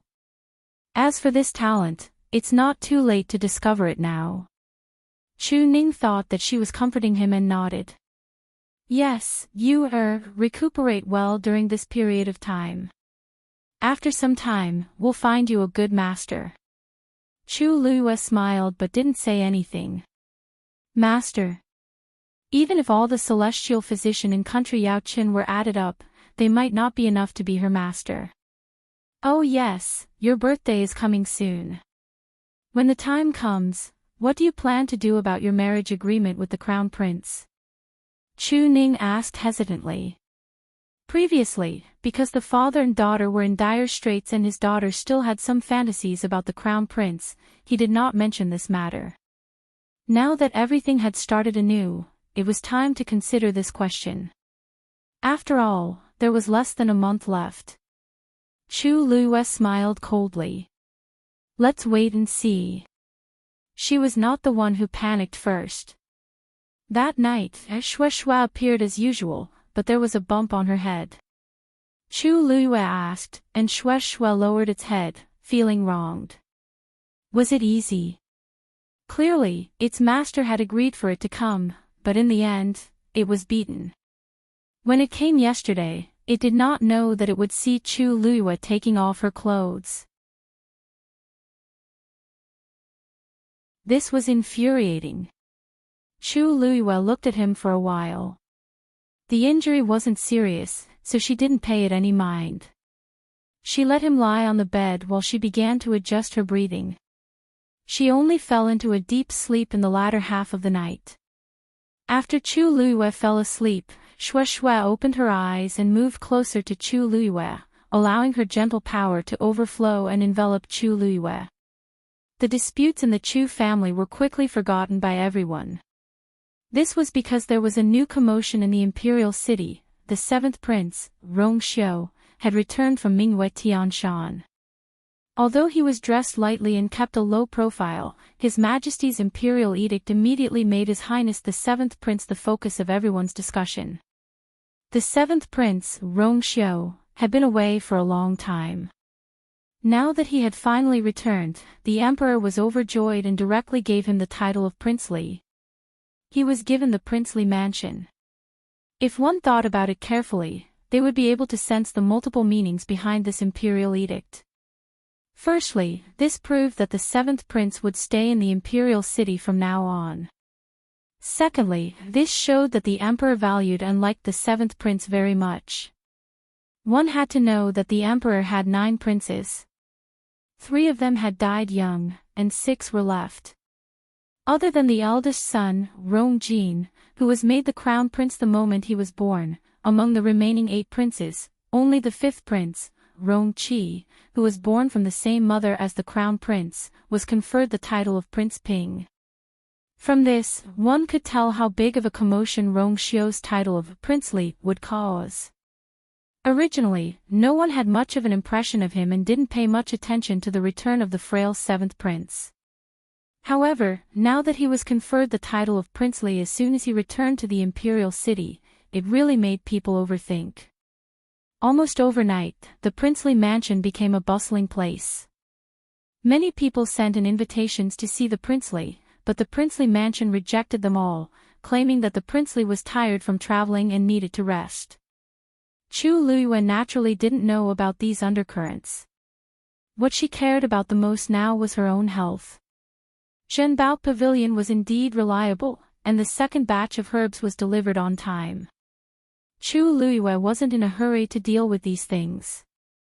Instead, she chose to go out that day. This time, she didn't go out directly from the main door. Instead, she disguised herself as a young man, wearing a black robe and a bamboo hat, and flipped out from near the small door. The Imperial city was bustling. Even on the streets, there was no lack of people in all sorts of strange outfits. Thus, Chu Luiyue didn't attract much attention. After leaving the Chu family, she headed west, heading straight for the ghost street in the western part of the city. Although it was called Ghost Street, it was actually a place where all kinds of people gathered to buy and sell things. There were crooks mixed in with the honest folk. There were all kinds of things for sale, and the prices were different. It was unknown how much money one could spend on what they could buy. Because of this, there were some people who liked to come here. Occasionally, if they were lucky, they could find some treasures. Chu Luiyue came here today with this mentality. Ghost Street was very lively. There were all kinds of stalls on both sides of the street. Chu Luiyue walked very leisurely. She seemed to be looking around carelessly, but her eyes were quickly sweeping over those things. Time passed bit by bit. After walking through half of Ghost Street, Chu Luiyue didn't find anything that caught her eye. She couldn't help but feel a little disappointed. Just as she was considering whether to go back or not, she suddenly caught a glimpse of something on a shabby stall. Her heart skipped a beat, and she walked over without batting an eyelid. It was a stone about the size of a fist. It was grayish-white in color, and there was green moss growing on it. It looked like a stone that was randomly picked up from somewhere. However, if one looked carefully, they would see two faint red streaks on the stone. That proved that there was an extremely precious red jade hidden in this stone. Just as Chu Luiyue was about to ask for the price, someone was one step ahead of her and picked up the stone. It was a man who looked to be about 20 years old. He had a fat head and big ears. He wore a brocade robe, and his whole body exuded the aura of a nouveau riche. Hey, I didn't expect my luck to be so good today. I can even find such a red stone. Old man, name a price. The owner of the stall was an old man. His hair and beard were all white. It was the middle of summer, but he was wearing a shabby cotton-padded coat. He was holding a palm leaf fan and gently fanning himself as he lazily reclined there. Hearing this voice, he opened one eye and then stretched out a finger. 100 taels. The old man shook his head. 10,000 taels. The young man suddenly exploded, and his fat body trembled. You're crazy. Giving you 100 taels for a piece of red stone is already giving you face. You even dare to extort me. Do you know who I am? Let me tell you, I am the cousin of the future crown princess.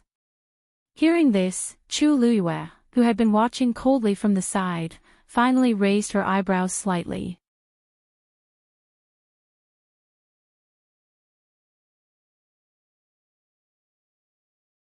Chapter 16. Why don't you ask around about the Lu family's fourth young master? Chu Luiyue suddenly understood. So, he was Chu Xianmin's cousin. Things haven't even started, and he's already related to her. Birds of a feather flock together, the old man snorted. Who cares who you are? 10,000 taels, not a penny less. If you can't afford it, someone else will. Lu Jitao was so angry that he laughed. He weighed the red stone in his hand and said arrogantly, "Oh, I'd like to see who will buy this." As he spoke, he looked around warningly. The people who were interested in the red stone stopped in their tracks. Not everyone could afford to offend the Lu family's fourth young master. A red stone of this size would only cost 2,000 taels at most. No one would spend 10,000 taels. Moreover, he purposely revealed his identity. Whoever bought it would be going against him. Previously, people had heard that the crown prince liked Chu Xianmin. In the past 2 days, there were even rumors that the crown prince's personal guard, Song Yuan, had personally sent the invitation to the crown prince's birthday banquet to Chu Xianmin. It seemed like the future crown princess would definitely belong to Chu Xianmin. Offending the Lu family was equivalent to offending the crown prince. The surroundings were silent. Lu Jitao said proudly, "Old man, I know this. Old man, I advise you to know your place. Other than me, no one else will buy this thing, 10,000 taels. I'll take it." A cold and clear voice suddenly sounded. At the same time, a fair hand suddenly reached out from the side and took the red stone away. Lu Jitao did not expect that someone would dare to snatch what he wanted. He was stunned for a while before he reacted. He took a closer look and saw that the other party was wearing a black robe and a bamboo hat. It seemed to be a young woman. Lu Jitao was furious. "Who are you? Did he eat a bear's heart and leopard's guts? How dare you snatch something that this young master has his eyes on?" The old man was also shocked. He finally opened his other eye and carefully looked at Chu Luiyue. Really? The red stone was indeed of high quality, but it wasn't worth 10,000 taels. He was short of money recently and didn't want to sell it to Lu Jitao, so he casually offered 10,000 taels. He didn't expect that someone would actually buy it. Chu Luiyue took out a banknote worth 10,000 taels and handed it to the old man. The old man was a little hesitant at first, but when he saw the banknote, his eyes lit up and he immediately took it. He was really poor recently. The highest bidder wins. Don't you understand this principle? Besides, this crimson rock is worth at least 1,000 taels of silver. You want to buy it for 100 taels of silver. How can there be such a bargain in this world? As Chu Luiyue spoke, she chuckled. Or could it be that the Lu clan's fortune was obtained through such means? Lu Jitao was so angry that his face turned red. He was scolding the Lu family as well. Without a second thought, he unsheathed the long sword at his waist and thrust it at Chu Luiyue. This young master will do whatever he wants. Who are you to lecture him? You're courting death. The old man who had just received the banknote opened his eyes slightly and clenched his fist lightly. Just as he was about to move, he stopped in surprise and looked at Chu Luiyue. She moved her feet lightly and turned her body. Somehow, she avoided Lu Jitao's sword. Lu Jitao's humiliation turned into anger when he missed his attack. He attacked Chu Luiyue again. This time, Chu Luiyue didn't retreat. Instead, she took a step forward and strangely bypassed his sword. She lifted her leg and kicked Lu Jitao's elbow. His arm went numb and his long sword fell. The next moment, he felt a chill on his neck. Chu Luiyue had already picked up the sword and placed it on his shoulder. If he moved, his head might be separated from his body in the next moment. When the old man saw this, his gaze turned from surprise to curiosity. He carefully sized up Chu Luiyue. This girl clearly didn't have any force fluctuations on her body. Logically speaking, she shouldn't be a match for Lu Jitao. And those few moves just now were simple and neat. Every move was fatal. If she wanted to, Lu Jitao's life and death would be in her hands. How interesting, Lu Jitao broke out in a cold sweat and stuttered when he spoke. You. What are you trying to do? You dare. Chu Luiyue increased her strength and Lu Jitao's neck immediately started bleeding. Noisy. Lu Jitao was so frightened that his face changed. He swallowed the rest of his words back into his stomach. He could tell that the other party was really daring and dared to do anything. Although his cultivation talent wasn't very good, the Liu family had spent a lot of money on him over the years. In any case, he had broken through to a third-stage warrior. Warriors of this level didn't have abundant force and could only master some simple martial arts techniques. But whether it was their physical strength or fighting skills, it was not something an ordinary person could compare to. The other party was obviously not a warrior, but she defeated him easily. "Get lost!" Chu Liyue shouted.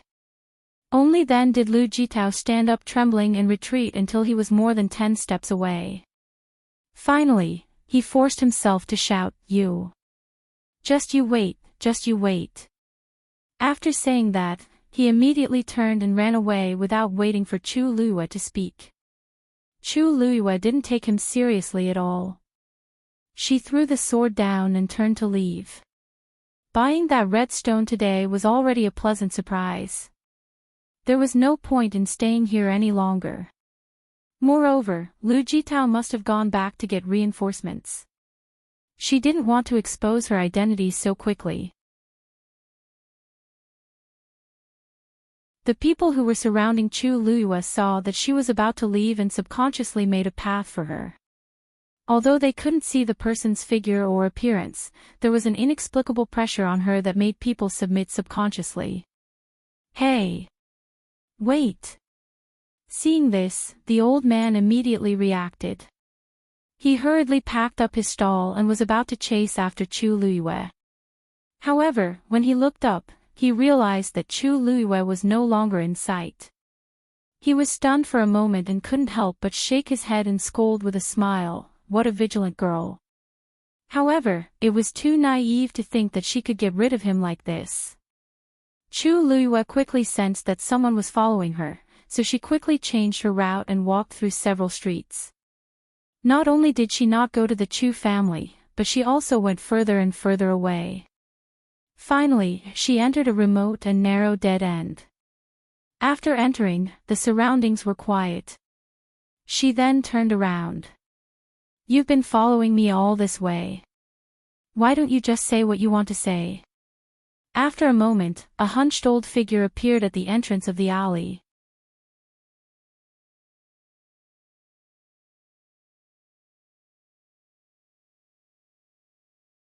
Chapter 17. He rubbed his hands in embarrassment. "Hee, little girl, don't be angry. This old man didn't follow you on purpose. I just feel that the 10,000 taels is too much for my conscience. Although I'm short of money, I can't go against my conscience and bully a little girl like you, right?" Chu Liyue raised her eyebrows. "If you're here for this, there's really no need. In my eyes, that red stone is indeed worth 10,000 taels. Not only was it worth it, it was super worth it." But the old man didn't believe her at all. He waved the fan in his hand. "Hey! Little girl, don't be so polite. This old man has seen at least 90,000 if not 100,000 red stones. It's really not worth 10,000 taels. How about this, I'll give you something else as compensation. How about it?" Chu Liyue shook her head. "Not interested." The old man's face fell. "This little girl is too difficult to deal with. Why are you here? It's better to be straightforward." The old man looked at Chu Liyue's indifferent expression. Her bright black eyes seemed to have seen through everything. He couldn't help but feel even more embarrassed. "Actually, I just want to ask you a question. Who is your master?" Although there was no fluctuation of force on her body and those few movements were very simple, he could tell at a glance that it definitely originated from one or more profound martial arts techniques. There must be a top-notch expert behind her. Otherwise, she would definitely not be able to suppress a stage 3 warrior like Lu Jitao so easily.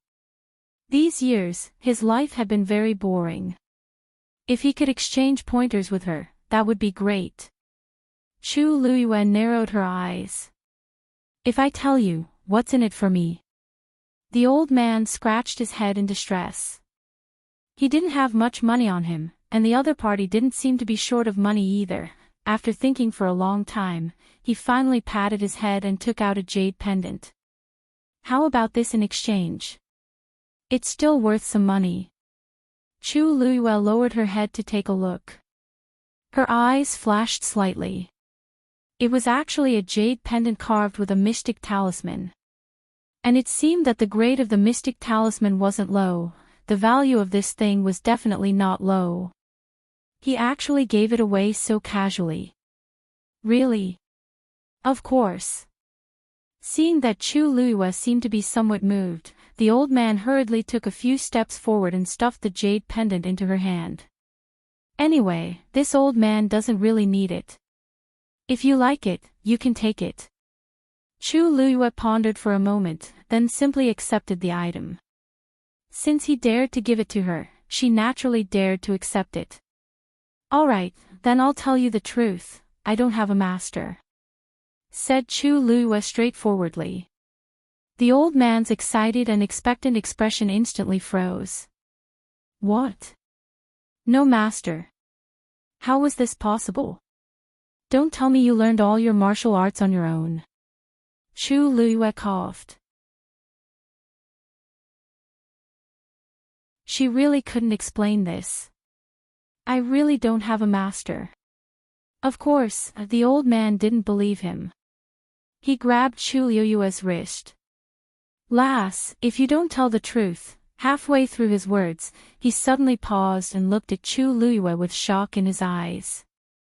You, Chu Luiyue frowned slightly and tried to break free. You're that lass from the Chu family. Chu Luiyue was stunned. He didn't see her face, but he actually recognized her. But she didn't have any impression of such a person.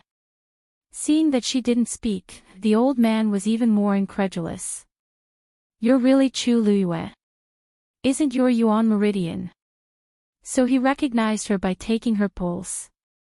Chu Luiyue heaved a sigh of relief and simply took off her bamboo hat. I'm indeed Chu Luiyue. You are. Seeing the beautiful face in front of him, the old man was stunned for a moment. So you're already so old. That's not right, your Yuan meridian. Halfway through his words, he suddenly paused. For a moment, he really didn't know what to say. When Chu Luiyue was young, he did take her pulse and repeatedly confirmed that her Yuan meridian was naturally incomplete and would never be able to cultivate in this lifetime. But just now, when he inadvertently felt her pulse, he discovered that there seemed to be a subtle change in her Yuan meridian. Chu Luiyue looked at the old man's fluctuating expression and narrowed her eyes. She had only just begun to repair her Yuan meridian. Normal people wouldn't be able to detect it. But this old man immediately recognized it. It was clear that he wasn't an ordinary person. It was very likely that he was a celestial physician. At the very least, he was an extremely powerful expert. Lass, tell this old man the truth. Who exactly is helping you?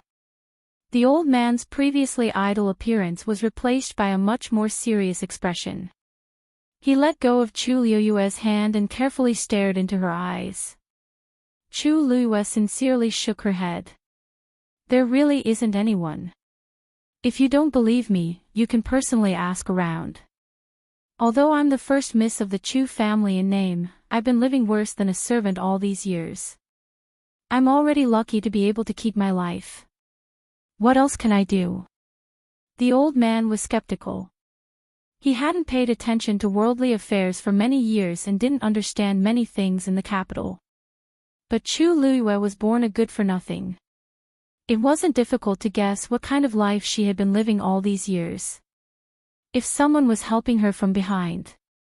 She and Chu Ning didn't have any backing. Who could they find? Lass, what you say makes sense. But your Yuan meridian is really hard to explain. The old man racked his brains but still couldn't figure out the reason for the sudden change in Chu Luiyue's Yuan meridian. He couldn't help but knock his head with a fan. Chu Luiyue glanced at the sky. If you don't have any other matters, this junior will take her leave. Although she couldn't confirm this old man's identity, Chu Luiyue was certain that his background wasn't simple. She naturally wouldn't offend such a person. The old man casually waved his hand. His brows were still tightly knitted as he pondered over the problem. What exactly is? Chu Luiyue didn't stay any longer and quickly left. In the narrow alley, only the old man was left in deep thought. When Chu Luiyue returned to the Chu residence, everything was normal. The new herbs had been sent over. As usual, she brewed Chu Ning's medicine first and sent it over when Chu Ning returned. Chu Ning didn't say anything and drank all the medicine. His initial doubts had long been dispelled with the obvious improvement in his health. Now, in his eyes, his daughter was an out-and-out genius. Feeling a warm energy surging through his limbs, Chu Ning sighed softly. When Daddy recovers, I'll bring you to become a disciple. Your talent can't be buried. Chu Luiyue asked casually. Daddy, how many celestial physicians are there in country Yaochen now? Chu Ning pondered for a moment.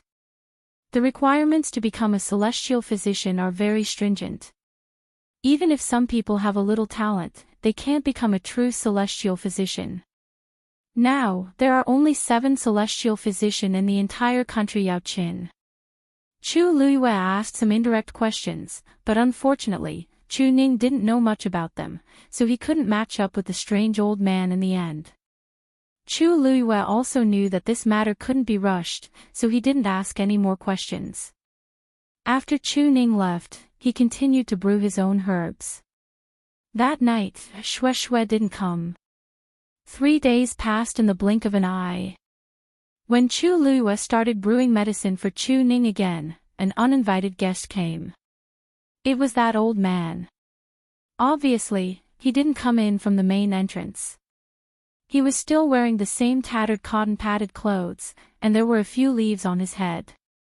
There were dark circles under his eyes, and he looked like he hadn't slept for a few days. Chu Luiyue was surprised to see him like this. Why are you here? The old man had a sad look in his eyes.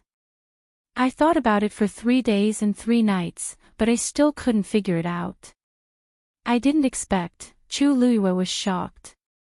Did this mean that he hadn't slept for a few days because of her? He stretched out his trembling hand and pointed at the pot of fragrant herbs. He complained bitterly as if he had been deceived.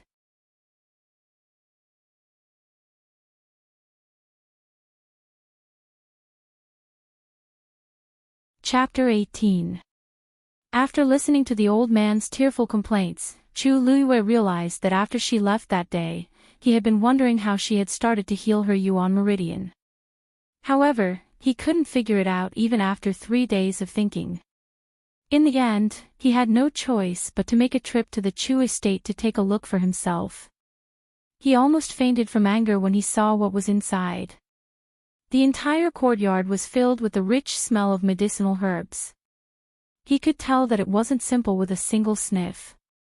It was impossible for an ordinary person to perfectly blend so many medicinal herbs together. Even if it was him, it would be difficult for him to achieve this step. This girl actually said that no one helped her.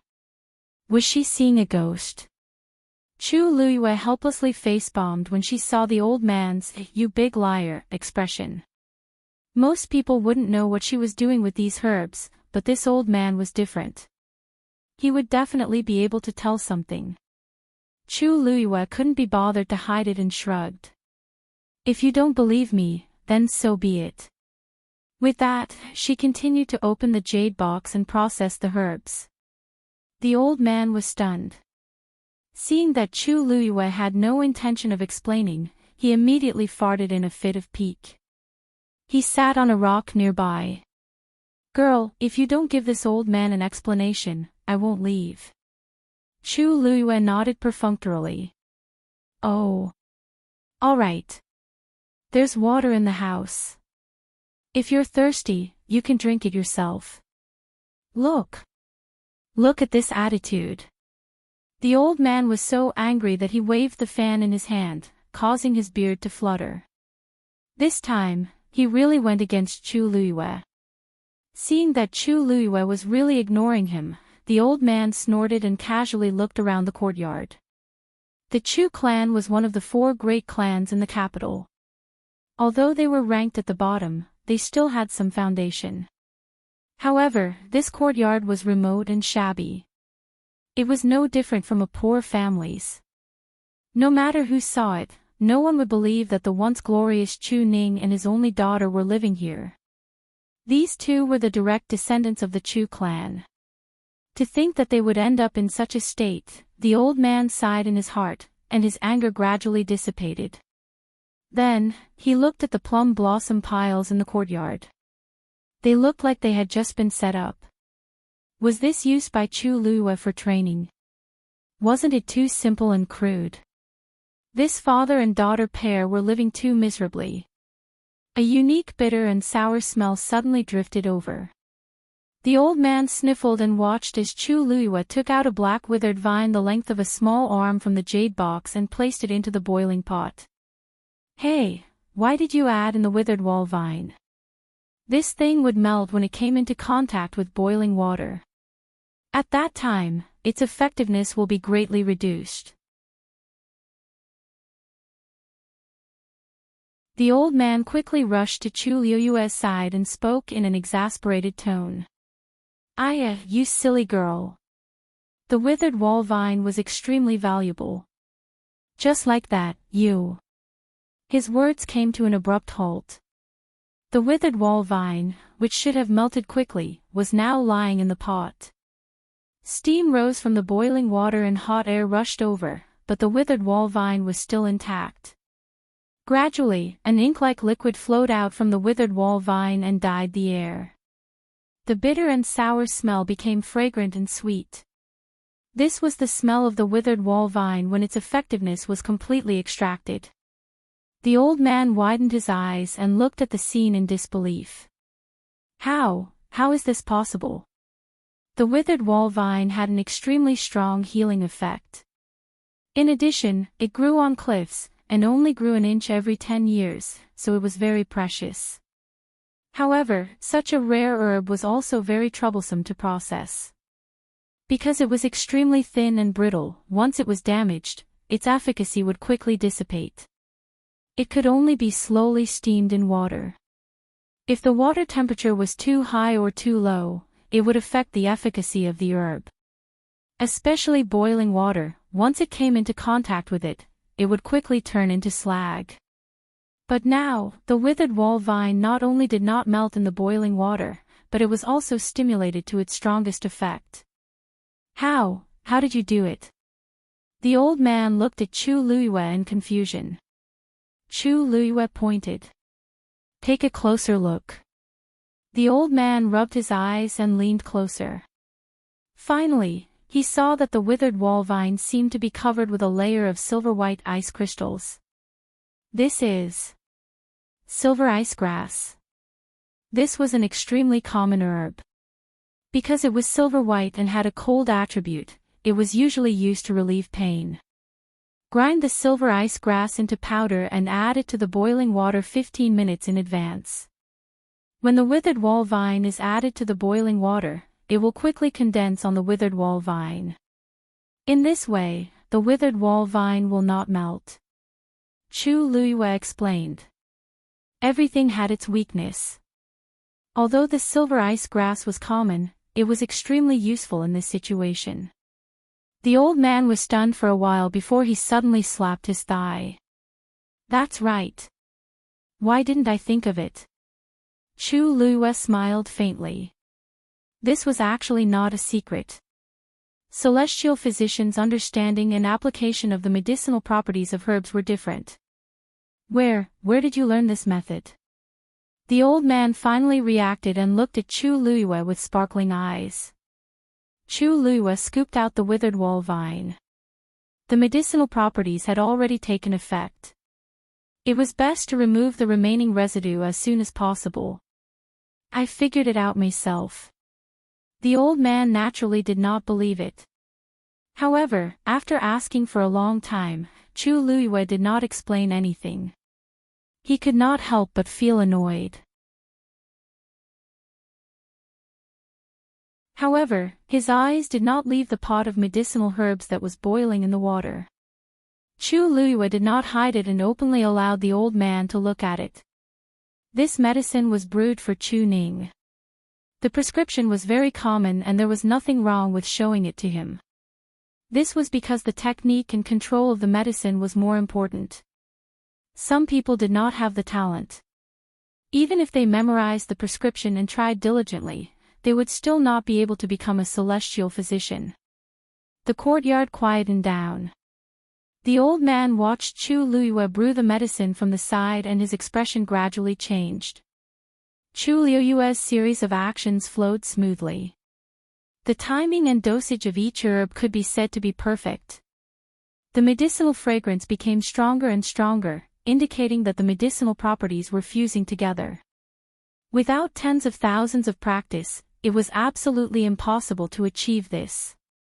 Even he would not be able to do it better than Chu Luiyue.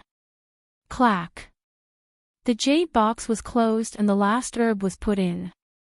From start to finish, not counting the herbs that Chu Luiyue had already put in before he came, she had put in at least 35 different herbs.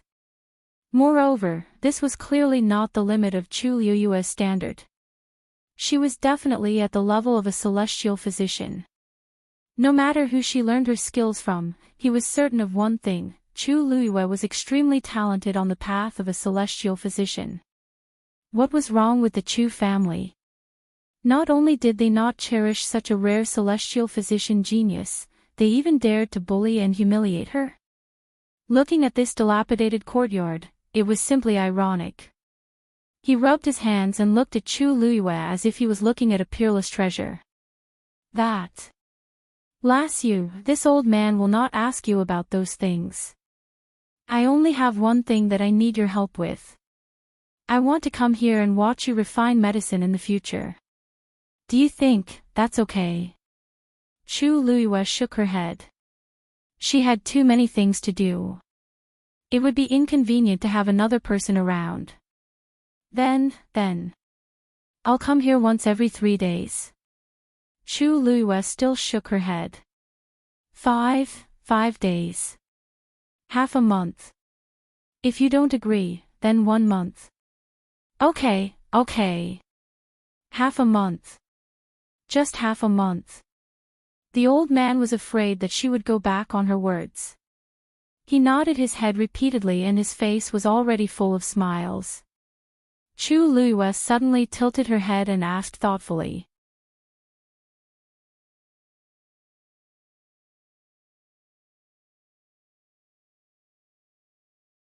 Chapter 19. Ah. The old man was stumped by the question and scratched his head in distress. This was indeed a problem. He had snuck in today, but he couldn't possibly do this every time in the future, right? Although the Chu family's defenses were of no use to him, since he had decided to learn something from Chu Luiyue, he naturally couldn't be so casual. Besides, there were many rules and regulations in the celestial physician profession. One had to know that many celestial physicians placed great importance on their own methods and processes of refining medicine. Unless they were teaching their personal disciples, they rarely allowed outsiders to observe them. Chu Luiyue had already promised to visit him once every half a month, which was already very generous. As for this identity, how about I become your disciple? The old man said excitedly, but he immediately frowned and looked hesitant. But this old man had a master before. Although he has already passed away, it's a little difficult for me to acknowledge someone else as my master. Chu Luiyue looked at him speechlessly. This suggestion was also very difficult for her, all right? She also didn't want to accept such an old disciple, all right? How about this? How about you be my master? Chu Luiyue suggested. The old man was shocked and hurriedly waved his fan. That won't do. This old man wants to learn from you, how can I become your master? He could tell that Chu Luiyue's standards were not inferior to others. He wasn't qualified to be her master. Chu Liuyue's eyes curved into crescents. Why are you being so polite? This junior is inexperienced and doesn't know many things. Of course, I need a good master to teach me a thing or two. Could it be that you don't want to accept me as your disciple? Oh. What are you saying? How could there be anyone in this world who doesn't want to accept you as their disciple? But, as the old man spoke, he suddenly realized something, and his eyes widened in shock. Wait. You're saying that you still don't have a master? Chu Liyue blinked sincerely. That's right. Didn't I tell you from the beginning? The old man looked at her suspiciously. He didn't dare to believe it in his heart. In the end, he could only guess that there must be a top master behind Chu Liyue, but he couldn't show himself for various reasons, so he said that. You want me to be your master? Chu Liyue nodded. Chu Ning might have believed her earlier words, but if it were anyone else, they would definitely be filled with doubts. She needed a master as a reason for her sudden change. In the future, if anyone asked, she just had to say that she had been secretly taught by a master and had been biding her time. The old man was silent for a long time. He was not stupid. He knew exactly what Chu Liyue was planning. Being able to have such thoughts and methods was enough to prove that she was absolutely not as useless as the outside world said. On the contrary, she had top-notch talent and outstanding intelligence. A 14-year-old girl like her. God knows how many secrets she is hiding. Once she agrees, she will definitely be involved in a lot of trouble. Chu Liyue did not rush him. She looked calm. The old man's expression changed. His eyes moved back and forth between Chu Liyue's face and the medicine soup. He had already made up his mind to not get involved in these messy matters, but he really wanted to see Chu Liyue refine medicine. All right. I promise you. The old man gritted his teeth and finally made up his mind. From now on, I will secretly watch you refine medicine. On the surface, I will be your master. Chu Liyue was not surprised by this answer. Hearing this, her eyebrows relaxed. Then she crossed her hands and bent her knees slightly. Disciple Chu Liyue greets master. She actually performed a formal apprenticeship ceremony. The old man was stunned. Looking at Chu Liyue's still somewhat young face, he couldn't suppress the joy in his heart. This was his first disciple. In the past, he always felt that taking in disciples was troublesome. He didn't expect that by chance, he would take in such a genius disciple. Good. He suddenly felt much closer to Chu Liyue in his heart. He hurriedly let Chu Liyue stand up. We, master and disciple, don't care about those formalities. If you have any problems in the future, just ask me. Chu Liyue smiled with curved eyebrows. Thank you, master. Hearing the crisp master, the old man's heart was filled with tenderness. My surname is Yi. If you want to find me in the future, go directly to the autumn wind garden in the west of the city. Chu Liyue quickly searched her mind, but did not find anyone surnamed Yi, let alone the autumn wind garden. But this was normal. She had been trapped in the Chu family for many years and did not know much about the outside world. Now was not the time to ask these questions. She simply did not dwell on it. When it was time to find out in the future, she would naturally know. After that, Master Yi and Chu Liyue talked for a long time about refining medicine. It was not until sunset that they reluctantly left. Of course, Chu Ning knew nothing about all this. Chu Liyue also pretended that nothing had happened and quietly nursed his body. More than 20 days passed quickly. Early in the morning, Jinbao Pavilion sent the last batch of herbs over. After Chu Liyue counted the herbs, he began to methodically refine the medicine. Unlike before, Chu Ning was also at home this time. From time to time, he would look at Chu Liyue's room, feeling proud and nervous. After enduring for a few hours, Chu Liyue finally stopped and scooped out the medicine soup. "Father, this is the last time. After drinking it, you can try to cultivate again." Chu Liyue brought over the medicinal soup that she had brewed. Chu Ning quickly went forward to take it, looking somewhat excited. During this period of time, his body had obviously improved. Not only did his crippled leg become as strong as before, even his perception of force seemed to be much stronger than before. He even faintly felt that he seemed to be even better than when he was at his peak. After being defeated for so many years, it was impossible to say that he did not want to make a comeback. He did not expect that the one who gave him this hope was actually his own daughter. Chu Ning drank it without hesitation. The blazing energy flowed down and then gathered in his dantian. He crossed his legs and crossed his arms in front of him. He closed his eyes and began to guide this energy. The surrounding force of heaven and earth seemed to be guided by something and began to gather towards Chu Ning. This was the sign of a breakthrough. Chu Liyue curled his lips in satisfaction. Chu Ning's talent was indeed not bad. It was an unexpected surprise that he could take this opportunity to attempt a breakthrough. She quietly left and returned to her room. After this period of recuperation, the Yuan meridian in her body had almost recovered. She only needed one last step to completely recover. She began the last batch of medicine refinement. When the medicine soup was finished, the sky was completely dark. She took off her clothes and entered the bathtub. The rich medicinal fragrance lingered. White mist rose, almost obscuring her figure. She held her breath and concentrated, sinking her qi into her dantian. Strands of energy entered Chu Liyue's limbs and bones. The Yuan meridian that was originally damaged and withered had now become lustrous and supple. Under the nourishment of the abundant energy, the Yuan meridian continued to expand and grow.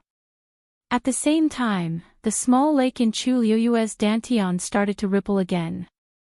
A faint red water droplet floated up from the middle of the lake. Then, it transformed into countless tiny particles that could not be seen and merged into Chu Liyue's Yuan meridian. Buzz!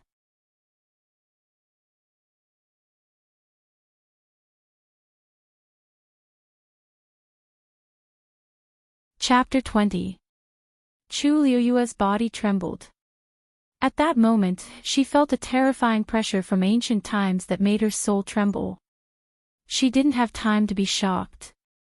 Instead, she felt a burning sensation in her body. The water droplet dispersed into millions of particles and landed on her Yuan meridian. It was like sparks falling and instantly igniting a huge fire. Her entire body felt like it was wrapped in a blazing flame. Chu Liyue's heart trembled violently. She subconsciously curled up her body, clenched her fists, and gritted her teeth. Her mouth and nose were filled with the thick smell of blood. At that moment, it was as if she had returned to that nightmarish day. The pain was even more painful than that time. Chu Liyue's body turned red. Her face was flushed with blood, and her entire body was like a piece of burning coal. She kept sweating all over, but before it could drip down, it was evaporated by her blazing body. At that moment, she almost subconsciously felt a sense of despair.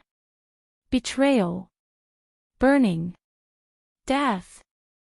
But in the next moment, she fiercely bit the tip of her tongue. The sharp pain woke her up. She desperately told herself that she wasn't in the ancestral hall of the Tianling dynasty. This wasn't the night she died.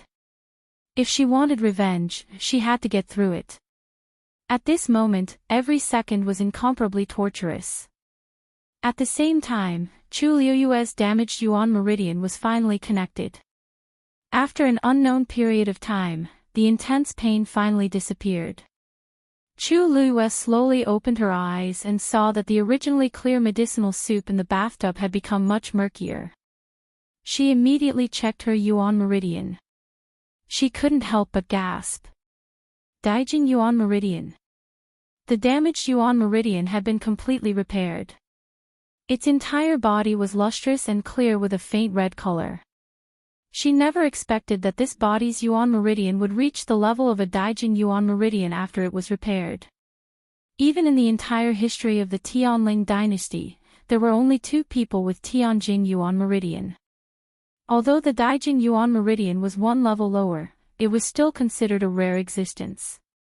This body was born with a damaged Yuan meridian. She thought that after she recovered, it would be good enough if she could reach the mystic meridian Yuan meridian. This was a huge surprise. In this way, her future cultivation would be twice the result with half the effort. Chu Luiyue quickly changed the hot water for a fresh bath. The Yuan meridian reconstruction seemed to have forced out some of the impurities in her body, making her feel much lighter. After tidying everything up, Chu Luiyue sat cross-legged on the bed and tried to absorb the heaven and earth origin force around him.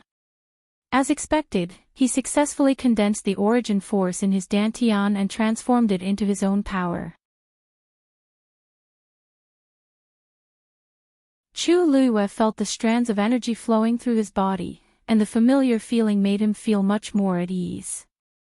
From now on, she can once again embark on the path of cultivation. However, she still had a question in her heart. What exactly was the lake formed by the transparent pages in his dantian? It seemed that the water droplet had caused a slight change in her Yuan meridian.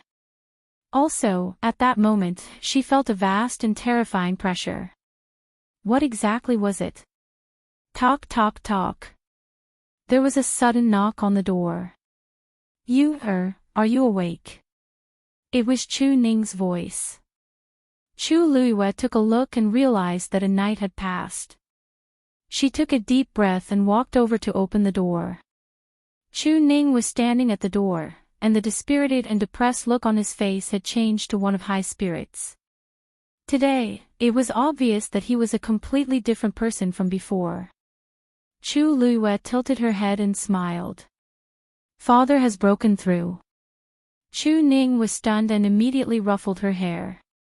I really can't hide anything from you, 10 years ago, when he was just 1 step away from becoming a rank 5 warrior, he suffered a serious injury and did not make any progress.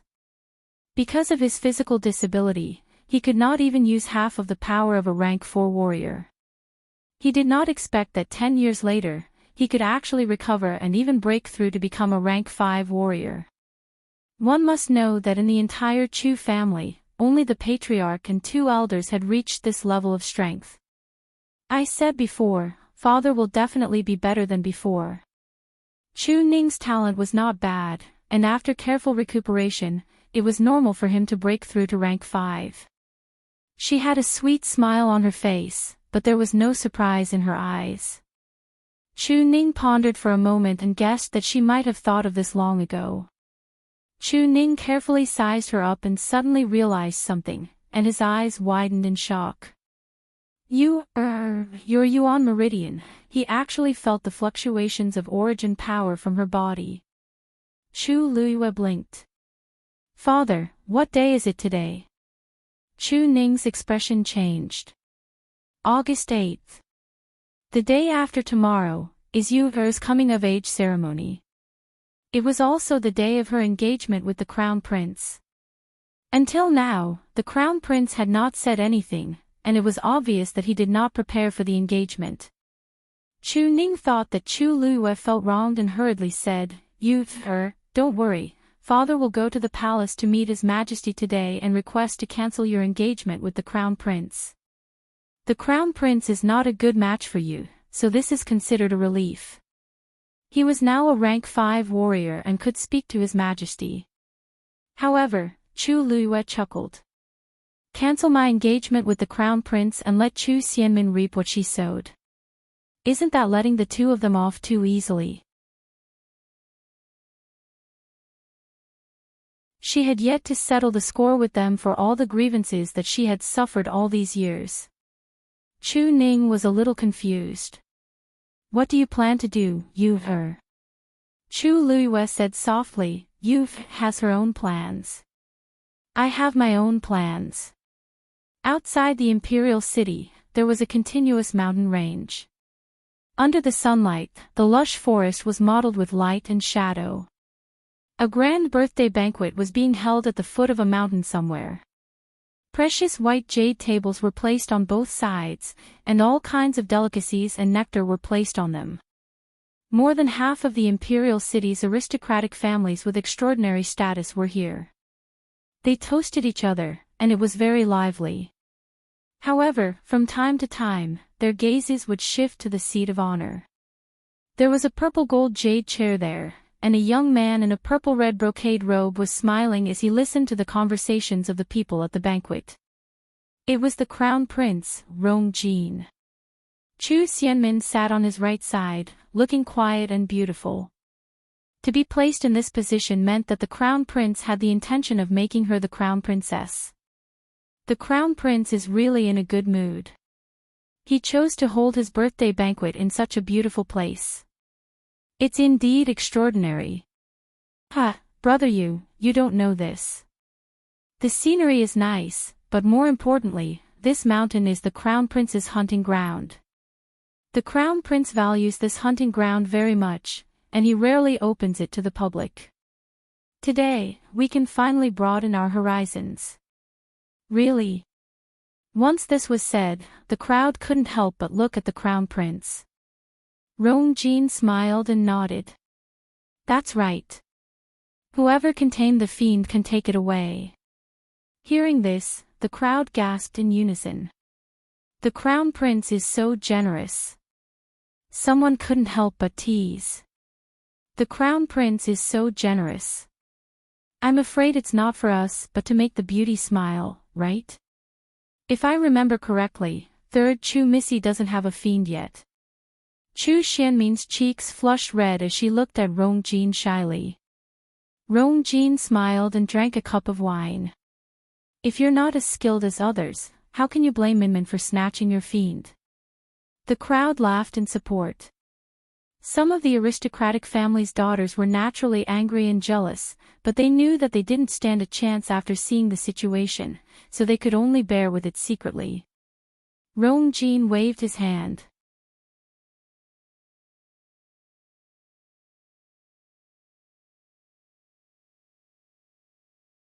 Chapter 21.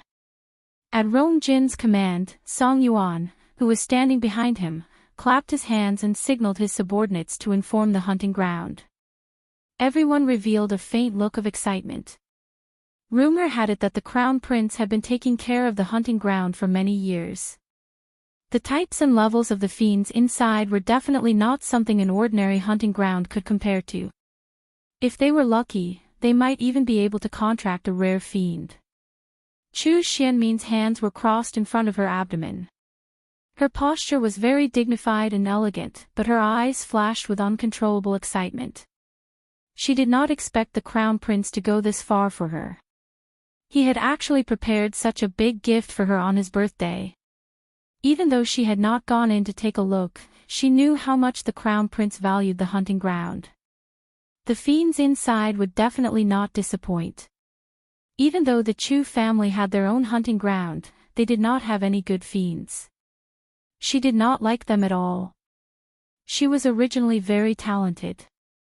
If she could contract a good fiend, it would undoubtedly be icing on the cake.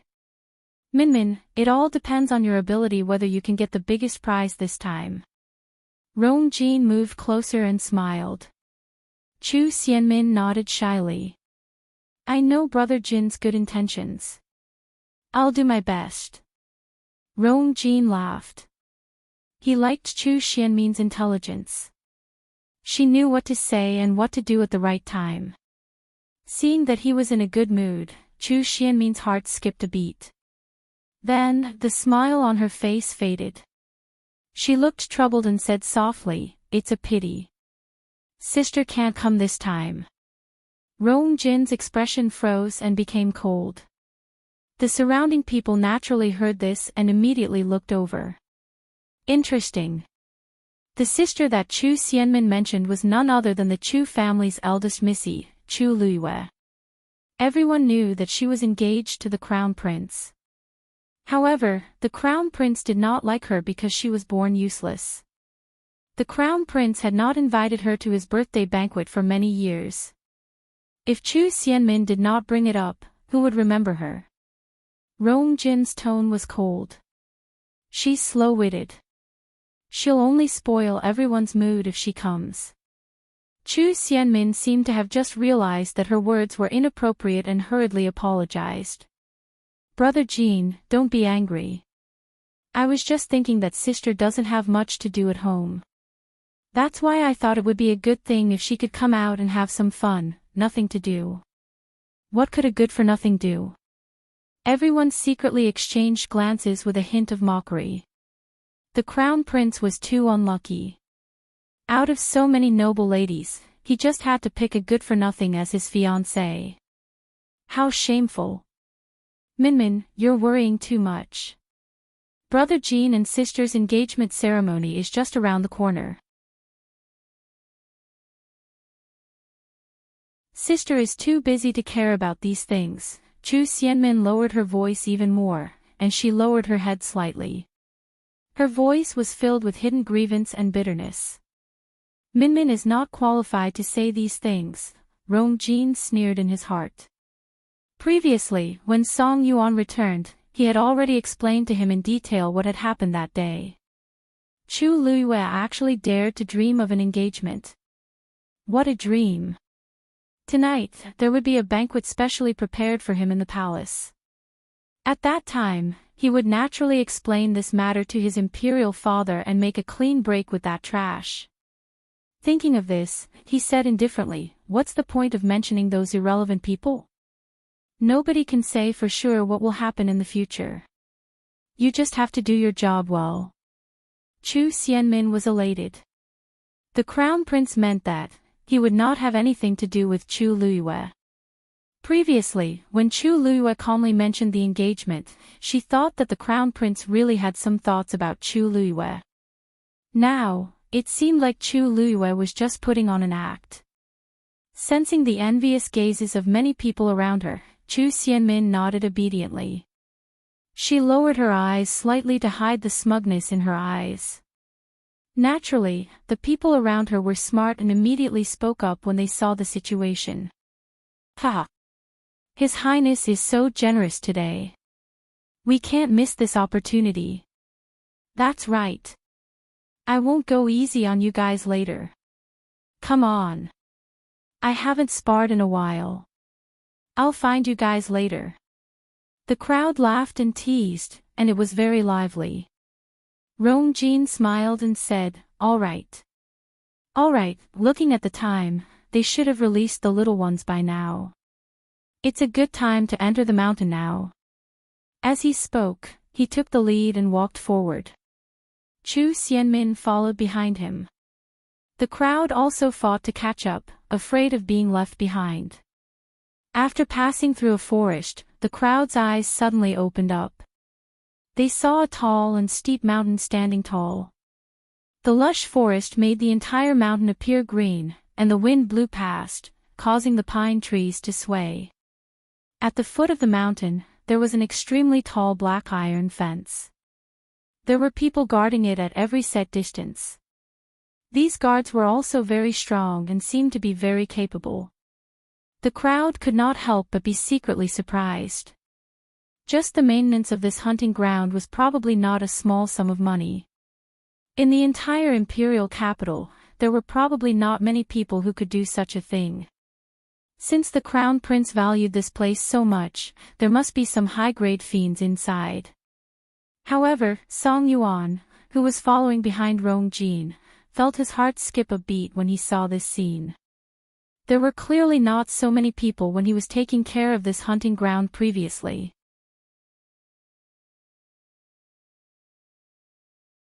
The page boy that was sent previously was currently standing in front of the hunting ground and arguing loudly with the guard in charge of guarding it. Who exactly are you people?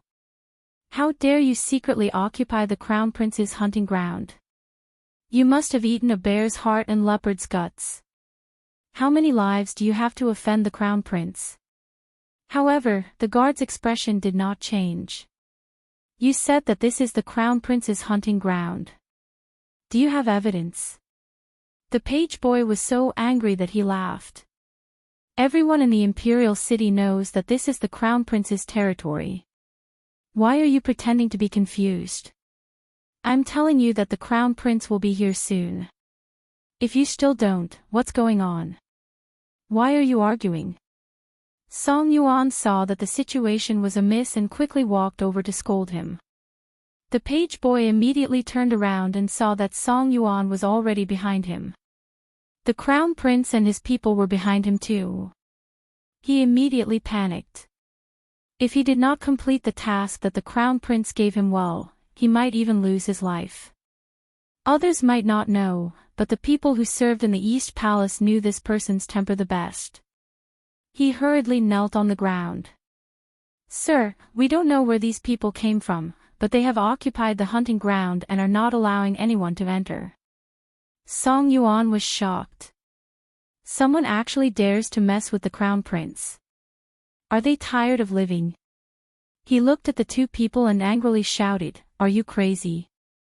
Are you crazy? No, who are you? They are clearly not our people." He suddenly thought of something and quickly looked at the other guards in the distance. As expected, they were all unfamiliar faces. Song Yuan sucked in a breath of cold air. Someone actually forcefully occupied our hunting ground right under our noses. But why was there no news at all? Whose people are you? How dare you occupy the Crown Prince's hunting ground? This angry roar was very loud, and Rong Jin and the rest behind heard it clearly. Instantly, there was dead silence.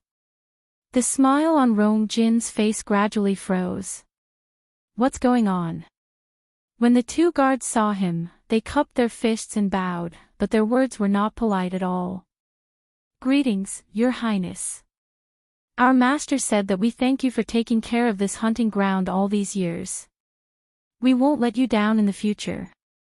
Rong Jin almost suspected that he had heard wrongly. "This is my hunting ground. When did the master change? Why don't I know about it?" One of the guards looked up and asked.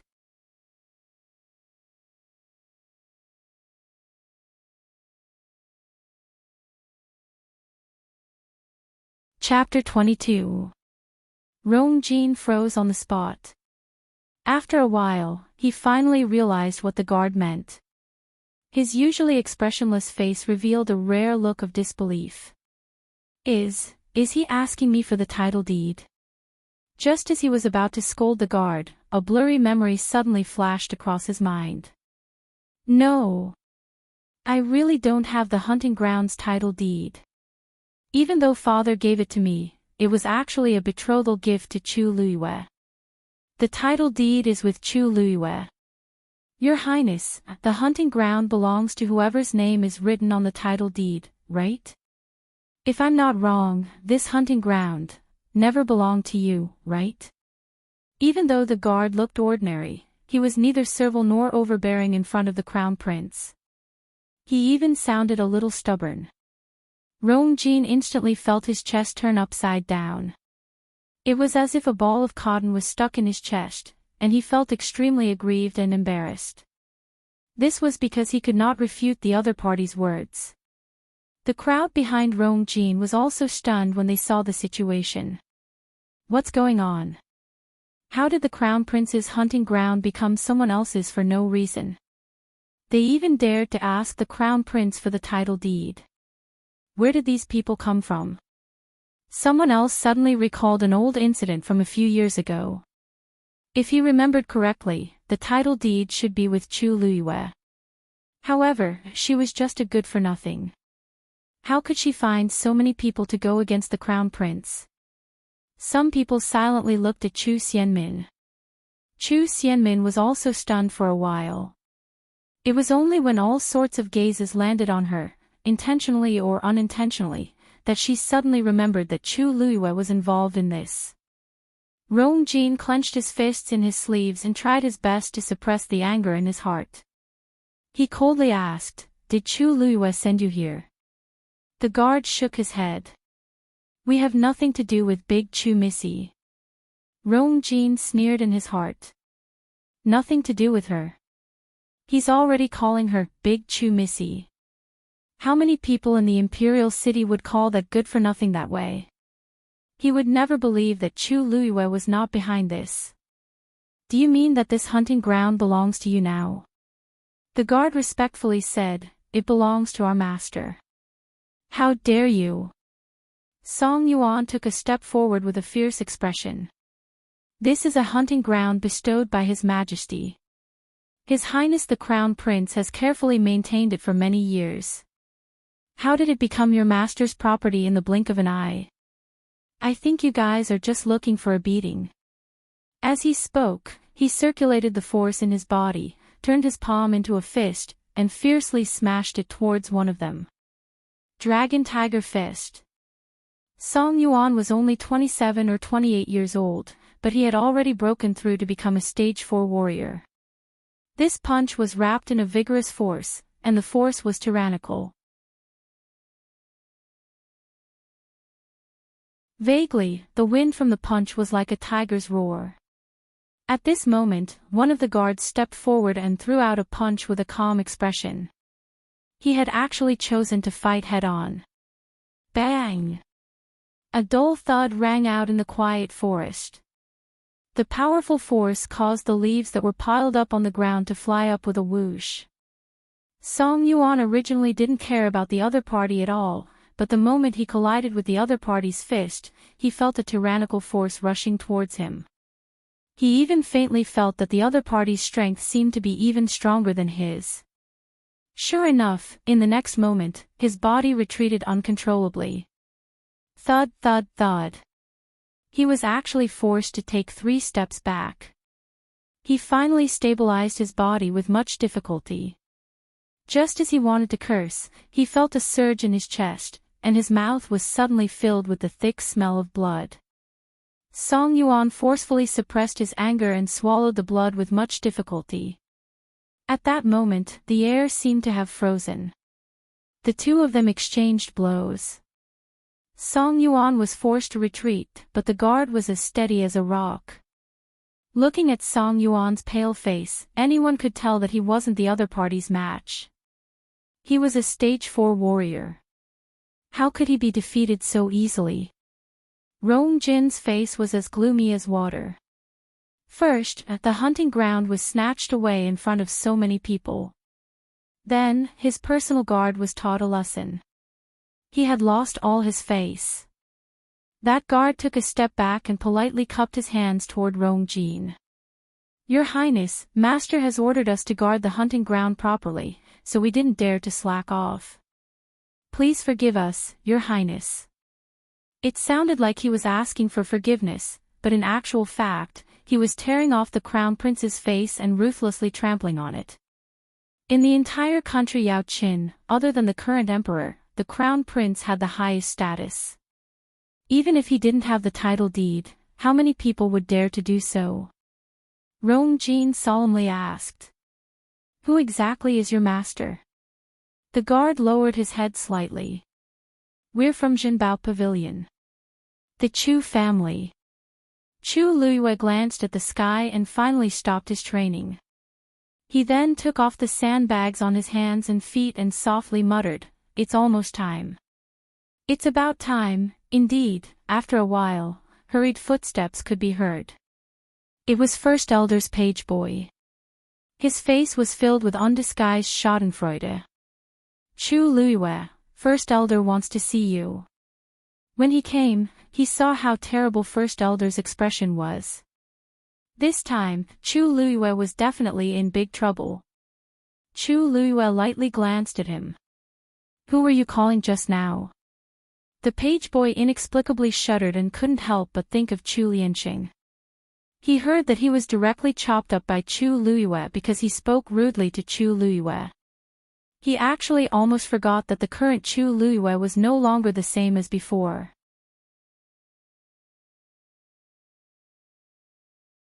The arrogance he had when he came inexplicably disappeared, and the page boy's voice also became a little guilty. Why you? Missy, First Elder wants to see you.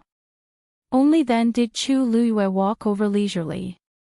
If you don't know how to call people, you don't have to use your tongue. Do you understand? Chu Luiyue spoke slowly, but it made the page boy suddenly panic and hurriedly nod. Chu Luiyue then followed him to the front hall unhurriedly. The place she lived in was very remote, and it would take a long time to walk there. The page boy gradually became anxious, but he didn't dare to rush her. He could only hold it in. After a long time, Chu Luiyue asked seemingly unintentionally. Who's here? It's Tai, the page boy answered instinctively and only realized that it was inappropriate when he opened his mouth. However, the invisible pressure from Chu Luiyue's body made him have no choice but to speak obediently. It's the Crown Prince's men. Chu Luiyue didn't say anything, but he sneered in his heart. Even at this point, Rong Jin still refused to show himself. It was obvious that he hadn't suffered enough losses. The Chu family's front hall. First Elder and a middle-aged man sat opposite each other. Chu Xianmin sat beside First Elder. The man had a square face and ordinary looks. There was a half-inch-long scar on his cheek, which made him look ferocious. He sat there boldly and didn't say anything, but it made First Elder, who was sitting opposite him, feel uneasy. This was the Crown Prince's confidant. His arrival was already worrying, and what he said just now, this Chu Luiyue was too bold. Missy is here. The few people in the front hall looked up together and saw Chu Luiyue walk in. First Elder finally couldn't hold it in. He slammed the table and angrily reprimanded.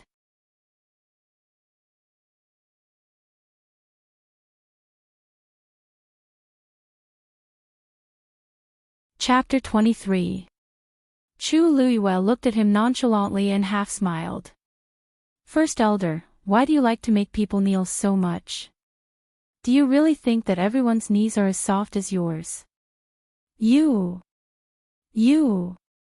First Elder's anger was stuck in his chest, and his face turned red. Chu Luiyue was really arrogant. He dared to do it again and again. He used such a tone to talk to him again and again. Chu Xianmin, who was at the side, immediately went forward to support First Elder and persuaded him. First Elder, don't be angry. It's not good for your health. Sister. She might have done it because she couldn't think straight. Sister, you should quickly apologize to First Elder and Lord Zhao. She looked at Chu Luiyue anxiously and worriedly as if she was really thinking for her. Minmin. You don't have to speak up for her. This vile creature was a heartless thing to begin with.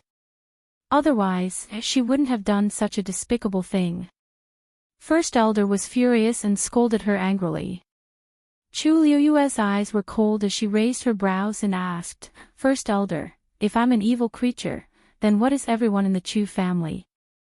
Don't forget that I'm the eldest daughter of the Chu family's first wife. What's more, I'd like to hear what I've done to make Grand Elders so angry. In their bones, the same blood flowed through their veins.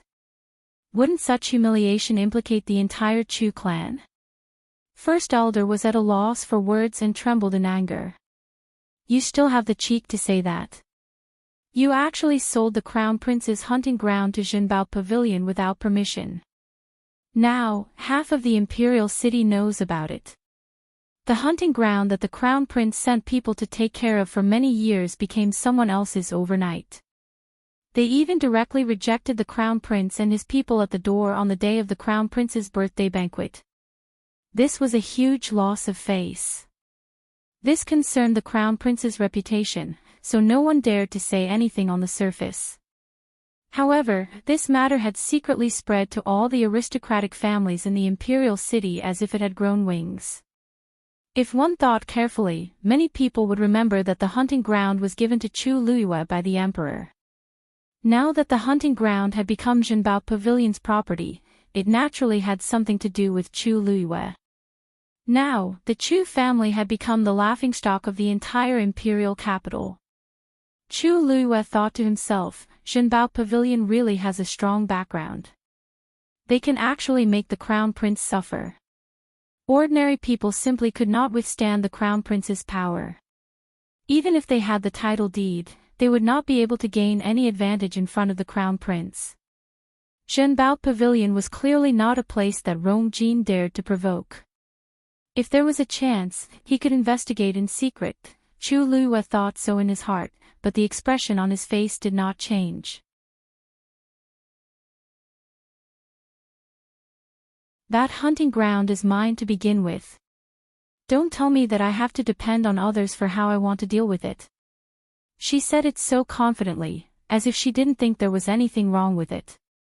The first elder was stunned as well. Zhao Chen furrowed his brows. First Miss Chu, are you saying that you were the one who sold the title deed? Initially, he had thought that Chu Luiyue was brainless and had been tricked into giving away the title deed. But now, it seemed like he had done it on purpose. Chu Luiyue nodded calmly. So what? Zhao Chen suddenly stood up and stared at Chu Luiyue with his sharp and fierce eyes. An invisible pressure immediately enveloped the entire room. First Miss Chu's name is indeed written on the title deed, but you might have forgotten one thing. This hunting ground is a betrothal gift that His Majesty bestowed upon you. Logically speaking, only when you become the crown prince consort will this hunting ground truly belong to you. The current you has no right to deal with it on your own. Chu Luiyue tilted her head. Officer Zhao, you seem to have forgotten something as well.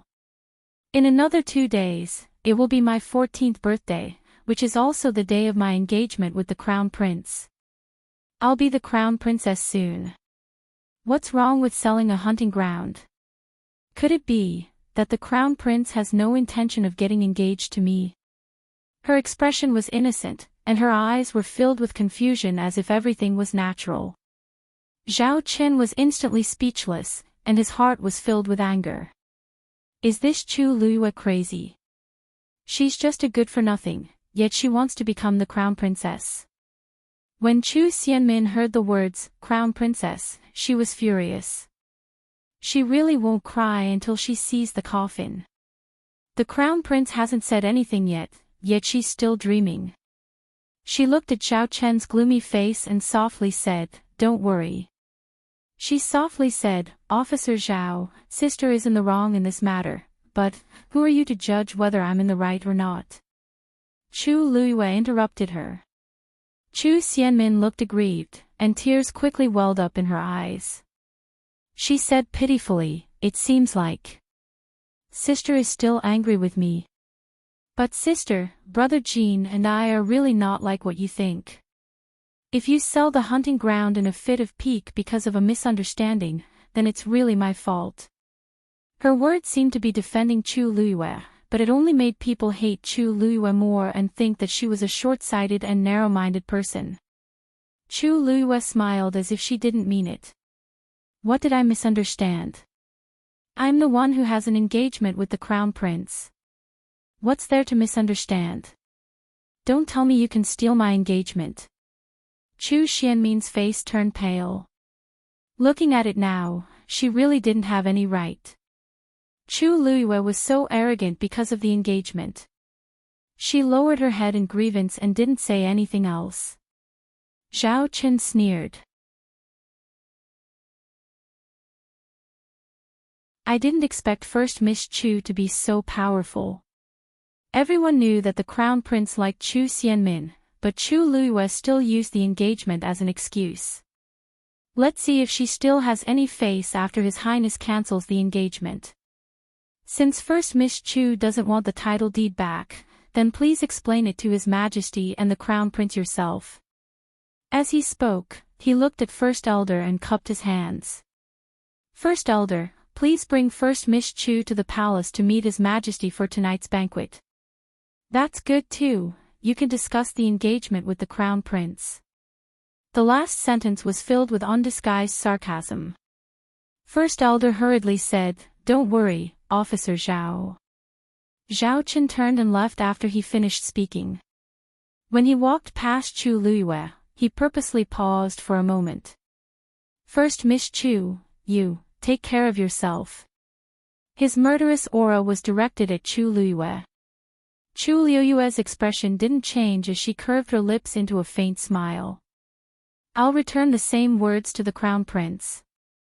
Zhao Qin met her gaze, and he immediately felt a biting cold pressure coming from her. His heart trembled subconsciously, and he subconsciously retracted his aura. He snorted, clenched his fists, turned, and strode away. First Elder glared fiercely at Chu Liyue. Let's see if you still dare to be so presumptuous after tonight's banquet. Chu Liyue shrugged. We still don't know who will have the last laugh. She then turned and left. First Elder cursed. Evil creature. A smile quickly flashed across Chu Xianmin's eyes. After tonight, the Chu family and the Crown Prince would no longer tolerate Chu Liyue. Princely Mansion.